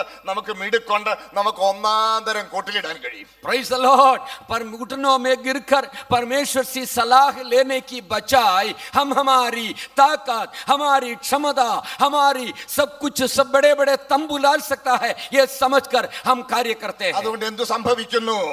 इसलिए क्या होता है? നമ്മുടെ യോഗങ്ങൾ വെറും മേളകളായി അവസാനിക്കുന്നു. और हमारी हर एक इस प्रकार की कन्वेंशनों को केवल मेला में पतित हो जाता है. പ്രിയ ദൈവമക്കളെ, ഈ ജനുവരിയിൽ തന്നെ ശക്തിയായി മഴ പെയ്യുന്ന സമയത്ത് യാതൊരു പന്തൽ സൗകര്യം ഇല്ലാത്തടത്ത് പോയി പ്രസംഗിക്കാൻ എഴുന്നേൽക്കുന്നതിന് മുമ്പ് തന്നെ അത്ഭുതകരമായി ദൈവം പ്രകൃതിയെ നിയന്ത്രിച്ച് അവിടെ നിന്ന് പ്രസംഗിക്കാൻ ദൈവം പാവട്ടെ എനിക്ക് ഈ വർഷം തന്നെ ഭാഗ്യം തന്നു. Praise the Lord. इसी जनवरी में ऐसा जाकर कई पंडाल नहीं है, ऐसी खुली आसमान के नीचे जमीन में जाकर प्रार्थना करते हुए परमेश्वर की बड़ी कार्य को देखने के कृपा परमेश्वर मुझे दिया है। നമുക്കിന്ന് പണമുണ്ട്, ആലോചനക്കാരുണ്ട്, യുക്തിയുണ്ട്, പക്ഷെ നമുക്കിന്ന് ദൈവത്തെ വേണ്ട, ദൈവകൃപ ആവശ്യമില്ല. ഒരു യോഗത്തിന് വേണ്ടി പ്രാർത്ഥിക്കുന്ന എത്ര പേരുണ്ട്? और आजकल हमारे पास बड़े अलिया बुद्धिमान लोग हैं, धनवान लोग हैं, धन दौलत सब कुछ हमारे पास है, लेकिन मैं पूछता हूं प्रार्थना करने वाला कितना जन है हमारा बीच? ആലയം വിട്ടുപിരിയാതിരുന്ന, കൂടാരം വിട്ടുപിരിയാതിരുന്ന യോശുവ ദൈവം നിയമിച്ച സമയം തെരഞ്ഞെടുത്തു. അത് മനുഷ്യന്റെ യുക്തി ഉയർന്നല്ലായിരുന്നു, പക്ഷെ ദൈവം അവിടെയാണ് അത്ഭുതം പ്രവർത്തിച്ചത്. आराधना करने वाला, प्रार्थना करने वाला, तंबू में हमेशा रहने वाला यहोशुआ परमेश्वर की युक्ति के अनुसार, परमेश्वर की सलाह के अनुसार समय चुना, वही पर प्रभु का काम हुआ. പ്രാർത്ഥന കൺവെൻഷന് പ്രാർത്ഥന കമ്മിറ്റി ഉണ്ട്, പക്ഷെ എത്ര പേര് പ്രാർത്ഥിക്കുന്നുണ്ട്? और कन्वेंशन के लिए प्रार्थना एक कमेटी है, कितना जन सचमुच में प्रार्थना करते പ്രാർത്ഥന हैं? കമ്മിറ്റിയോട് പ്രാർത്ഥനാ വിഷയങ്ങൾ അച്ചടിച്ച് വിതരണം ചെയ്യുന്നുണ്ട്, എല്ലാവരുടെയും പടം ഫ്ലെക്സിൽ അവതരിപ്പിക്കുന്നുണ്ട്, എല്ലാവരെയും പ്രൊജക്ട് ചെയ്യുന്നുണ്ട്. പ്രാർത്ഥിക്കുന്ന എത്ര പേരുണ്ട്? हमारा कन्वेंशन के लिए प्रार्थना कमेटी है, कई लोगों को फोटो छिपाकर जिस तरह से फ्लेक्स में बाहर निकालता है और उसका प्रार्थना का विषय ऐसा छपाकर बाहर फेंकते हैं. सचमुच में हकीकत में कितना जन प्रार्थना करते हैं? പ്രാർത്ഥിക്കാനെന്ന് പറഞ്ഞെടുക്കുന്ന സമയം പോലും പ്രാർത്ഥിക്കുകയല്ല. प्रार्थना करना है करके खड़े रहने वाला समय भी हम प्रार्थना नहीं करते हैं. കുറച്ച് ചില 1-2 മാസം മുമ്പ് ഞാനും ഒരു ദേവദാസം കൂടെ പ്രാർത്ഥിക്കാൻ എഴുതിച്ചു. और कुछ समय के पहले मैं एक प्रभु का दास प्रार्थना करने के लिए बैठा. ഇരുന്ന നേരം മുതൽ തൊടയിൽ അടിച്ച് വായി വരുന്ന എന്തൊക്കെയോ ബഹളം കൂട്ടി ഇടയ്ക്ക് ഒരു കോട്ടുവായും വിടും. और ऐसा उसने प्रार्थना करने के लिए बैठते समय उनकी जार पैरों में पीटते हुए कुछ न कुछ ऐसा बोलते रहता है, बीच में उसने ठकार भी भेज देता है. എന്റെ പൊന്നു സഹോദരി, കുറെ കഴിഞ്ഞപ്പോൾ എനിക്കങ്ങ് വിഷമായി. और थोड़ा समय आगे बढ़ा था, मुझे दुख हो गया. ഞാൻ അദ്ദേഹത്തെ ഇങ്ങനെ തോളിൽ തട്ടി വിളിച്ചു. मैं उस भाई से इस तरह से जगह ഗൗരവമായിട്ട് ചോദിച്ചു, എന്നാ കാണിക്കുന്നതെന്ന് ചോദിച്ചു. पूछा, अरे कराटा मारते क्या कर रहे हैं आप? കുറെ നേരം തൊടയെ തല്ലുന്നു, കുറെ നേരം തറയെ തല്ലുന്നു, കുറെ നേരം അവിടെ തല്ലുന്നു, ഇടയ്ക്കിടയ്ക്ക് കോട്ടുവായും വിടുന്നു, വായി വരുന്നു ഒക്കെ പറയുന്നു. പ്രാർത്ഥിക്കുക. अरे तू क्या कर रहा है? तू कभी कभी तुम्हारा शरीर को पीटता है, कभी नीचे जमीन में पीटता है, बीच में कराटा मारता है, क्या कर रहा है? ഞാൻ പറഞ്ഞു, എന്റെ പൊന്നു ദൈവദാസനെ മുട്ട നിൽക്കാൻ പറഞ്ഞു. और मैं उनसे बोला, तू घुटने में गिर. ഞാൻ മുട്ട നിൽക്കുക. मैंने वहां पर घुटनों में खड़ा ഞാൻ था. മുട്ട നിൽക്കുമ്പോൾ മുട്ട നിൽക്കുക. और मैं जो घुटनों में खड़ा है तो आप भी घुटनों में खड़े रहे. മുട്ട നിൽക്കാൻ ഒക്കുന്നില്ല. और उसको घुटनों में ഞാൻ പറഞ്ഞു, नहीं. സാരമില്ല, എന്നാ ഇരിക്ക. मैंने उनको बोला, ठीक है तो आप बैठो. കൈ രണ്ട് ഉയർത്ത്. और दोनों हाथ उठाओ കൈ ഉയർത്തി നിലവിളിക്ക. और हाथों को उठाकर जोर से चिल्लाओ. ദൈവത്തിൽ ഒന്ന് കേന്ദ്രീകരിച്ച ശ്രദ്ധ. परमेश्वर पर केंद्रित करो मन. ഹല്ലേലൂയ. Praise the Lord. കുറച്ച് സമയം കഴിഞ്ഞു.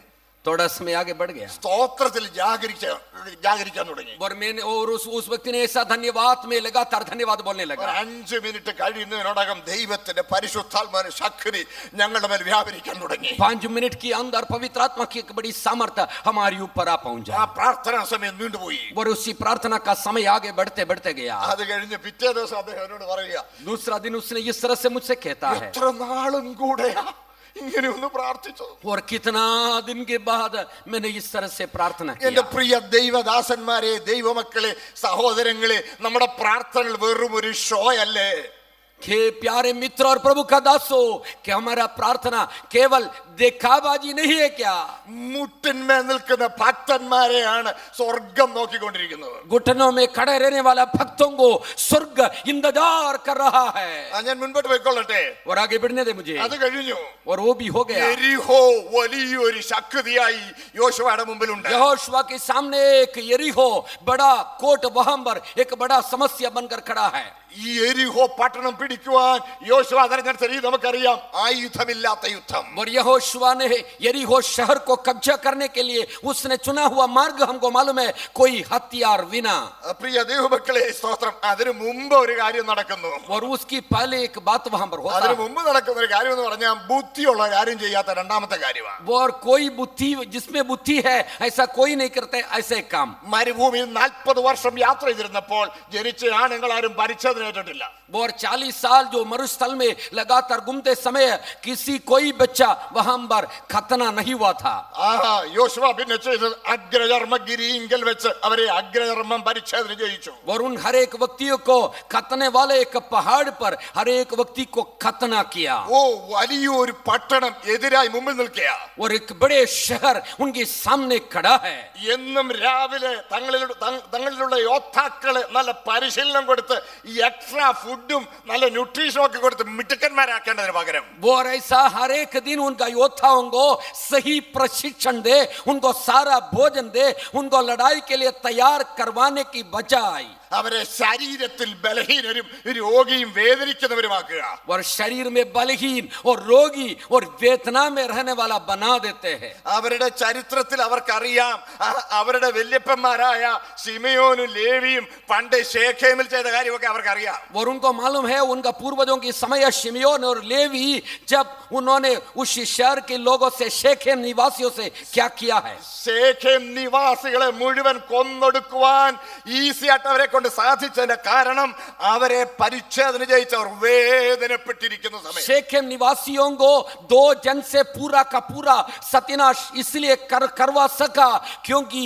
वो खतना करते हुए वेदना में लगे रहा था. യോശുവ ഇവിടെ തന്റെ ബുദ്ധി തന്റെ ജ്ഞാനം ഉപയോഗിച്ചിരുന്നെങ്കിൽ ഇത് ചെയ്യുകയില്ല. और अगर यहोशुआ कोई बुद्धि में और उसने निर्धारित रहे तो ये काम नहीं करते. എന്നാൽ ഈ അഗ്രധർമ്മികളെ കൊണ്ട് ദൈവത്തിന് പ്രവർത്തിക്കാൻ കഴിയില്ല. लेकिन ये खतना रहित लोगों से परमेश्वर को कुछ नहीं कर सकता है. ഈ അഗ്രധർമ്മികളെ പരിച്ഛേദന കഴിക്കണം. और इनकी जो खतना रहित लोगों से खतना करवाना है. പ്രിയ ദൈവമക്കളെ അവരെ പരിച്ഛേദന കഴിപ്പിച്ചു. और उन लोगों हर एक लोगों को खतना किया. അവരെ സുഖം പ്രാപിക്കുവോളം ശത്രു അവരെ നോക്കി പോലുമില്ല. और वो जब तक वो ठीक नहीं हो तब तक शत्रु उनसे एक बार भी देखा नहीं है. പ്രിയ ദൈവമക്കളെ, ये प्यारे परमेश्वर के लोगों, ഹൃദയത്തിന്റെ അഗ്രധർമ്മം പരിച്ഛേദന ചെയ്യാത്തവരെ കൊണ്ട് ദൈവത്തിന് യുദ്ധം ജയിക്കാൻ കഴിയില്ല.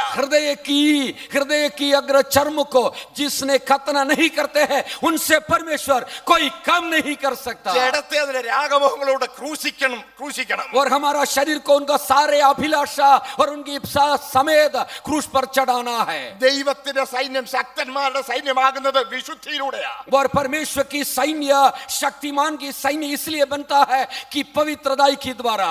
ജഡത്തിന്റെ പ്രവൃത്തികളിൽ മുങ്ങിക്കഴിയുന്ന ദൈവസഭയാണ് ദൈവസഭയുടെ ശാപം. और शरीर की अभिलाषा से घमंड करते हुए रहने वाला लोग है कलीसिया का श्राप. ഹൃദയത്തിനും ചെവിക്കും പരിച്ഛേദനയില്ലാത്തവരെ കൊണ്ട് ദൈവസഭ നിറഞ്ഞിരിക്കുന്നതാണ് ദൈവസഭയുടെ ഇന്നത്തെ കഷ്ടതയ്ക്ക് കാരണം. और कलीसिया की कष्ट की कारण यह है हृदय और कान को कोई खतना नहीं है. ऐसा खतना रहित लोगों से कलीसिया भर गया. ഇസ്രായേലിനെ ഇതര ജാതികളിൽ നിന്ന് വ്യത്യാസപ്പെടുത്തിയിരുന്നത് അവരുടെ ശരീരത്തിലെ അടയാളമായിരുന്നത് അഗ്രകർമ്മമായിരുന്നു. പരിച്ഛേദന ചെയ്ത് इस्राएलियों को दूसरा लोगों से अलग करवाने वाला सिर्फ एक ही बात था, उनका शरीर की अग्र चर्म को खतना करे. ദൈവ പൈതലിന്റെ അകത്തും പുറത്തും ദൈവത്തിന്റെ ജനമാണെന്നുള്ള അടയാളം ഉണ്ടായിരിക്കണം. और परमेश्वर के सारे लोगों की अंदर बाहर और अंदर दोनों में एक निशानी होना चाहिए. ये अलग है. അകത്ത് അഗ്രധർമ്മം കടന്നതിന്റെ തെളിവാണ് ഈ അടുത്ത സമയത്താണ് പുറത്തും ലോകവുമായി ചങ്ങാത്തം കൂടാനുള്ള വ്യഗ്രത നമ്മളിൽ വർദ്ധിച്ചു വരുന്നത്. और हमारा भीतर कोई वहां पर खतना नहीं होता है, उसका निशानी है. बाहर भी हम जगत से मिलाने के लिए बहुत बड़े व्यग्रता हमारे अंदर पैदा होता है. കപ്പടാമീശ വെച്ച ശുശ്രൂഷകന്മാർ, और बहुत बड़े मूछ रखा हुआ सेवक लोग, എന്നു വേണ്ട താടി വിരൂപമാക്കിയ ദൈവമക്കൾ, और इतना नहीं दाढ़ी को विरूप बनाया हुआ प्रभु का लोग, സർവാഭരണ വിഭൂഷിതരായി വേദിയിൽ പ്രത്യക്ഷപ്പെടുന്ന സോക്കോട് ശുശ്രൂഷകന്മാർ, और सारे आभूषण के साथ मंच पर आने वाला सेवक वृंद, ലോകത്തോട് താതാത്മ്യപ്പെടുവാൻ വെമ്പൽ കൊള്ളുന്ന ജനസമൂഹം, और इसी जगत से हाथ मिलाने के लिए ये व्यग्रता में रहने वाला दुनिया का आत्मिक का समूह है. ക്രിസ്തു നിങ്ങളുടെ ജ്ഞാനമാണെങ്കിൽ അവന്റെ മുഖത്തേക്ക് നോക്കണം. और अगर मसीह हम आपकी ज्ञान है उनकी मुख की ओर देखो. ഇവര് പറയുന്നത് സഭ വളരണമെങ്കിൽ ഇതൊക്കെ വേണമെന്ന്. और श्लोक कहता है उनको कलीसिया में लाना है, हमें ये सब कुछ चाहिए. കൂടുതൽ നിയന്ത്രണങ്ങൾ വെച്ചാൽ പിള്ളേര് പൊയ്ക്കളയുമെന്ന്. और ज्यादा हम नियंत्रण में रखे हमारा बच्चा हमसे छोड़ कर जाएगा. പ്രിയ ദൈവമക്കളെ, അഗ്രധർമ്മം പരിച്ഛേദനയില്ലാത്തവർ, ഹൃദയത്തിനും ചെവിക്കും പരിച്ഛേദനയില്ലാത്തവർ അവരെ ഒരിക്കലും യുദ്ധകളത്തിലേക്ക് നയിക്കരുത്. और जो हृदय और कान को खतना नहीं है ऐसा किसी भी व्यक्ति को रणभूमि की ओर ना आगे बढ़ाए. യോശുവ ദൈവമുഖത്തേക്ക് നോക്കിയാണ് കാര്യങ്ങൾ തീരുമാനിച്ചത്. यहोशुआ परमेश्वर की मुख की ओर देखकर हर एक कार्यक्रम को करा रहा था. ഓരോ ചുവടിലും തന്റെ ബുദ്ധിയല്ല ദൈവത്തിന്റെ ജ്ഞാന സ്ഥാനത്തെ യോശുവ പിൻപറ്റി. एक एक कदम पर अपना स्वयं सलाह पर नहीं परंतु परमेश्वर की मनसा पर उसने और हृदय रखा. ജനത്തെ ആരോഗ്യമുള്ളവരാക്കി നിർത്തേണ്ട സ്ഥാനത്ത്, പടയാളികളെ ശൂരന്മാരായി നിർത്തേണ്ട സ്ഥാനത്ത് അവരെ ശരീരത്തിൽ ബലഹീനരാക്കിയ യോശുവ योद्धाओं को शरीर में ऐसा शक्तिमान बनाने की बजाय या योद्धाओं को उनका अच्छा खाना देने के बजाय उनके शरीर में बलहीन करवाया. എന്റെ പ്രിയ സഹോദരങ്ങളെ, വേദിയിൽ ആരാധന എന്ന ഓമന പേരിൽ പരിപാടികൾ നടത്താൻ വരുന്നതിന് മുമ്പ് എല്ലാ നിലയിലും ഒരുങ്ങുന്ന, ശരീരത്തിൽ ഒരുങ്ങുന്ന സമൂഹത്തെ ഇന്ന് നമ്മൾ കണ്ടുകൊണ്ടിരിക്കുന്നത്. और हम देखते हैं वेदी में आकर के सारे सब कुछ आराधना की नाम पर सब कुछ दिखाई देता है लेकिन प्रार्थना में नहीं करता है, परंतु बाहरिक तौर पर तैयारी होने वाले लोगों को हम देख रहा है. ഉപവസിച്ച് പ്രാർത്ഥിച്ച് ദൈവസന്നിധിയിൽ തങ്ങളെ വിനയപ്പെടുത്തുന്ന കാലം കഴിഞ്ഞുപോയി. वो और ऐसा नम्र होकर उपवास करके नीचे एकदम दीन होने का समय पहले से चल कर चुका है. ദൈവത്തിന്റെ പ്രമാണം അനുസരിക്കുന്നതിൽ ഒരു വിട്ടുവീഴ്ചയും പാടില്ല. और परमेश्वर के नियम को पालन करने में यहाँ पर एकदम कर्कश होना चाहिए, उसमें कोई छोड़ना नहीं चाहिए. അടുത്ത് കഴിഞ്ഞപ്പോൾ യോശുവ ചെയ്തത് പെസഹ ആചരിച്ചു. और इतना नहीं, उसके बाद यहोशुआ ने पसह को मनाया. അത്രയും കഴിഞ്ഞപ്പോഴാണ് 10-ാം അധ്യായത്തിൽ നമുക്ക് കാണാൻ കഴിയും യഹോവയുടെ സൈന്യാധിപനായി ദൈവ പ്രത്യക്ഷത അവനുണ്ടാകുന്നു. और पसह भी मनाने के बाद यहोशुआ 10 आयत में हम दिखाई देते हैं परमेश्वर की सरदार बनकर एक व्यक्ति वहीं पर खड़ा हो गया. വാൾ ഊരിപ്പിടിച്ച് പ്രത്യക്ഷനായി നിൽക്കുന്ന വ്യക്തിയെ കണ്ടിട്ട് യോശുവ ചോദിക്കുന്ന പേരുണ്ട്. और यहोशुआ ने जो परमेश्वर एक व्यक्ति तलवार हाथ में लिए हुए जो खड़ा है उनको पास जाकर के यहोशुआ ने इस तरह से पूछा. യോശുവ ചോദിക്കുന്നു, നീ ആരുടെ പക്ഷക്കാരൻ? और यहोशुआ ने इस तरह से पूछा, तो किसका पक्ष में है? ഞങ്ങളുടെ പക്ഷക്കാരനോ ശത്രുപക്ഷക്കാരനോ? क्या तुम हमारा पक्ष क्या शत्रु की पक्ष? ആ സങ്കടം ദൈവസഭയിലും ഇതല്ലയോ എന്ന് ചോദിക്കുന്നത്. और मैं आज ये भी पूछना चाहता हूं, यही आज भी हम भी पूछते हैं क्या? നീ ഏത് പാനലുകാരനാണ് പതുക്കെ പറയണം. और हमारा कलीसियाओं में हम ये आज पूछता है, तुम किस पैनल का है? നീ ഏത് പക്ഷക്കാരൻ? तो किस पक्ष का है? Praise the Lord. മാനസാന്തരപ്പെട്ടില്ലെങ്കിൽ, अगर मन नहीं फिराए, മാനസാന്തരപ്പെട്ടില്ലെങ്കിൽ ന്യായവിധി അകലെയല്ല. और मन ना फिराए ന്യായവിധി അകലെയല്ല, ദൈവഗ്രഹത്തിൽ ആരംഭിക്കാറ്. मन नहीं फिराए तो न्याय हमारे द्वार पर है. ദൈവത്തിന് പറയാനുള്ളത് സ്തോത്രം, ഞാൻ ഒരു പക്ഷക്കാരനുമല്ല. परमेश्वर को कहना है कोई पक्ष का नहीं है. യോശുവ ചോദിക്കുന്നു, എന്റെ പക്ഷക്കാരനാണോ? यहोशुआ ने पूछा, क्या मेरा पक्ष का है? അതോ നീ ശത്രുപക്ഷക്കാരനാണോ? क्या तुम शत्रु का पक्ष का? ഞാൻ ആരുടെ പക്ഷക്കാരനല്ല. और उसने कहा, मैं किसी का पक्ष नहीं, ദൈവത്തിന്റെ സൈന്യാധിപനായി ഇറങ്ങി मैं വന്നിരിക്കുന്നു. परमेश्वर की जन का सरदार बनकर आया है. ദൈവത്തിന്റെ സൈന്യാധിപനായി ഇറങ്ങി വന്നിരിക്കുന്നു. मैं सरदार बनकर आ गया है. പരിശുദ്ധ ദൈവത്തിന്റെ സൈന്യാധിപനാണ് ഞാൻ. और पवित्र परमेश्वर की एक सरदार बनकर आ गया है. ദൈവം മുഖം നോക്കുന്നവനല്ല, परमेश्वर कोई मुख देखने वाला नहीं, ദൈവം പക്ഷം നോക്കുന്നവനല്ല. ना परमेश्वर कोई पक्षपात नहीं करते हैं. ഹൃദയത്തിനും ചെവിക്കും പരിച്ഛേദനയേറ്റ് और हृदय और कान में भी कथना पाकर പെസഹ ആചരിച്ച് और पसह को मनाकर ദൈവത്തിന്റെ ജ്ഞാനത്തിന് സ്വയം വിധേയപ്പെട്ട് തങ്ങളെ ഏൽപ്പിച്ചു കൊടുക്കുവാൻ ആഗ്രഹിച്ച് സമർപ്പിച്ച് വന്നിരിക്കുന്നവരെ ദൈവം വിജയത്തിലേക്ക് നടത്തുവാൻ എഴുന്നള്ളി വന്നിട്ടുണ്ട്. परमेश्वर की बुद्धि में परमेश्वर की ज्ञान को नीचे अपनाकर नम्र होने वाले लोगों को छुड़ाने के लिए परमेश्वर हमारे बीच में पधारा हुआ है. ഇവിടെ നിന്ന് പ്രാർത്ഥിച്ചിട്ടും ഭൂതത്തെ ശാസിച്ചിട്ടും ഒന്നും സംഭവിക്കുന്നില്ല. और यहाँ पर हम प्रार्थना करते हैं, भूत को दम गाता है लेकिन कुछ नहीं होता. രോഗികൾക്ക് വേണ്ടി പ്രാർത്ഥിച്ചിട്ട് ഒന്നും സംഭവിക്കുന്നില്ല. रोगियों के लिए प्रार्थना करता कुछ नहीं होता. ഇവിടെ ഒന്നും സംഭവിക്കുന്നില്ല. यहाँ पर कुछ नहीं होता. ഇവിടെ ആരവാരം അധികമാകുന്നതല്ലാതെ ഒന്നും സാധിക്കുന്നില്ല. यहाँ पर हलचल मच रहा है, उतना ही है और कुछ नहीं हो रहे. ആരവാരം അധികമാകുകയും ഒന്നും സാധിക്കാതിരിക്കുകയും ചെയ്താൽ അടുത്ത യേശുവിനെ ക്രൂശിക്കുകയായിരിക്കും. वो अगर हमारा हलचल मच रहा है और कुछ नहीं होता है तो समझना उसकी बाद होने वाला बात यीशु मसीह का क्रूसीकरण है. എന്തുകൊണ്ട് തന്റെ ജ്ഞാനത്തിൽ പദ്ധതി ആവിഷ്കരിക്കുക. क्यों हमारा बुद्धि में हम कई षड्यंत्रों को बनाता है. ചാണക്യനെ വെല്ലുന്ന യുദ്ധതന്ത്രങ്ങൾ മെനയുകയാ. चाणक्य को भी चुनौती देने वाला रणनीति बना रहा है. എന്റെ കർത്താവേ, അങ്ങുമാണ് എന്റെ ജ്ഞാനമെന്ന് പറഞ്ഞ് ദൈവകരങ്ങൾ ഏൽപ്പിക്കുവാൻ ഇവിടെ മനസ്സില്ല. हे प्रभु, आप हमारा ज्ञान है करके समझकर अधीन रहने के लिए तैयार नहीं. ഞാൻ ഒരു പക്ഷക്കാരനുമല്ല. मैं किसी का पक्ष नहीं. കാലിൽ ചെരുപ്പൂരിക്കള. और तुम्हारा पैरों से चप्पल निकाल। നീ വിശുദ്ധ ഭൂമിയിലാണ് നിൽക്കുന്നത്. तू जो खड़ा है वो पवित्र स्थान है। നമ്മുടെ യുദ്ധഭൂമി വിശുദ്ധ ഭൂമിയാണ്. आमीन। हमारा रणभूमि पवित्र भूमि है।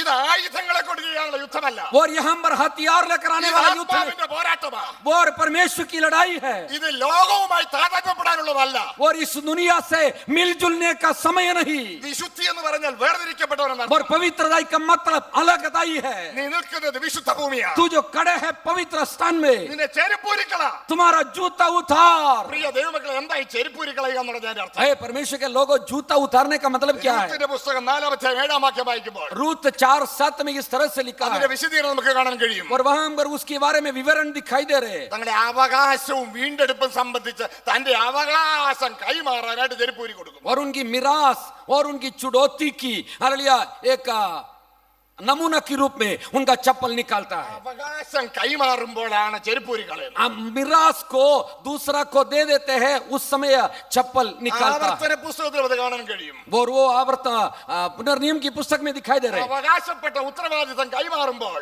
और हमारी मिरास में जो रहने वाला हमारा उत्तरदायित्व को हम दूसरा को हाथ में दे देते तो അതാണ് ചെരുപ്പൂരി കൊടുക്കൽ. वो समय पर उसका चप्पल निकाल के ചെരുപ്പ് देते। കൊടുക്കുക എന്ന് പറഞ്ഞാൽ പദവി കൊടുക്കുക എന്നായിരുന്നു പണ്ട് കാലത്ത്. चप्पल निकाल के देना मतलब उसकी बदले में देना, यही है पुराना करार। നിന്നെ ചെരുപ്പൂരി കളയുക എന്ന് പറയുമ്പോൾ तुम्हारा चप्पल उतार दो करके कहे तो എനിക്കൊന്നുമില്ല, और मुझे कोई नहीं, എനിക്ക് അവകാശമില്ല, मुझे कोई मिरास ഞാനിവിടെ नहीं, സേവകനാണ്, मैं यहाँ पर एक सेवक ഞാൻ हूँ, ശുശ്രൂഷിക്കാൻ വന്നവനാണ്. मैं यहाँ पर सेवा करने के लिए आया हूँ। കർത്താവ്, എനിക്കൊന്നും പ്രശംസിക്കുവാനില്ല. हे प्रभु, मुझे कोई प्रशंसा करने के लिए नहीं। എനിക്ക് ഉണ്ടെന്ന് തോന്നുന്ന എല്ലാം ഇതാ ഞാൻ ഏൽപ്പിച്ചു തരുന്നു. वो जो कुछ मेरे पास है सब कुछ मैं आपको सौंप रहा हूँ। എന്റെ ചെരുപ്പ് ഞാൻ അങ്ങ് ഊരി തരിക. वो मेरा चप्पल मैं निकाल के दे रहा हूँ। പ്രിയ ദൈവമക്കളെ, प्यारे लोग, परमेश्वर के लोगों, ഉണ്ടെന്ന് തോന്നുന്നതിനോടൊക്കെ യാത്ര പറയുവാൻ നമ്മൾ മനസ്സിലാക്കണം. और हमारी पास जो है करके हमारे अंदर कहता है सबसे हम बाई करना चाहिए। നമ്മളുടെ ചെരുപ്പ് ഊരിക്കൊടുക്കുക എന്ന് പറയുമ്പോൾ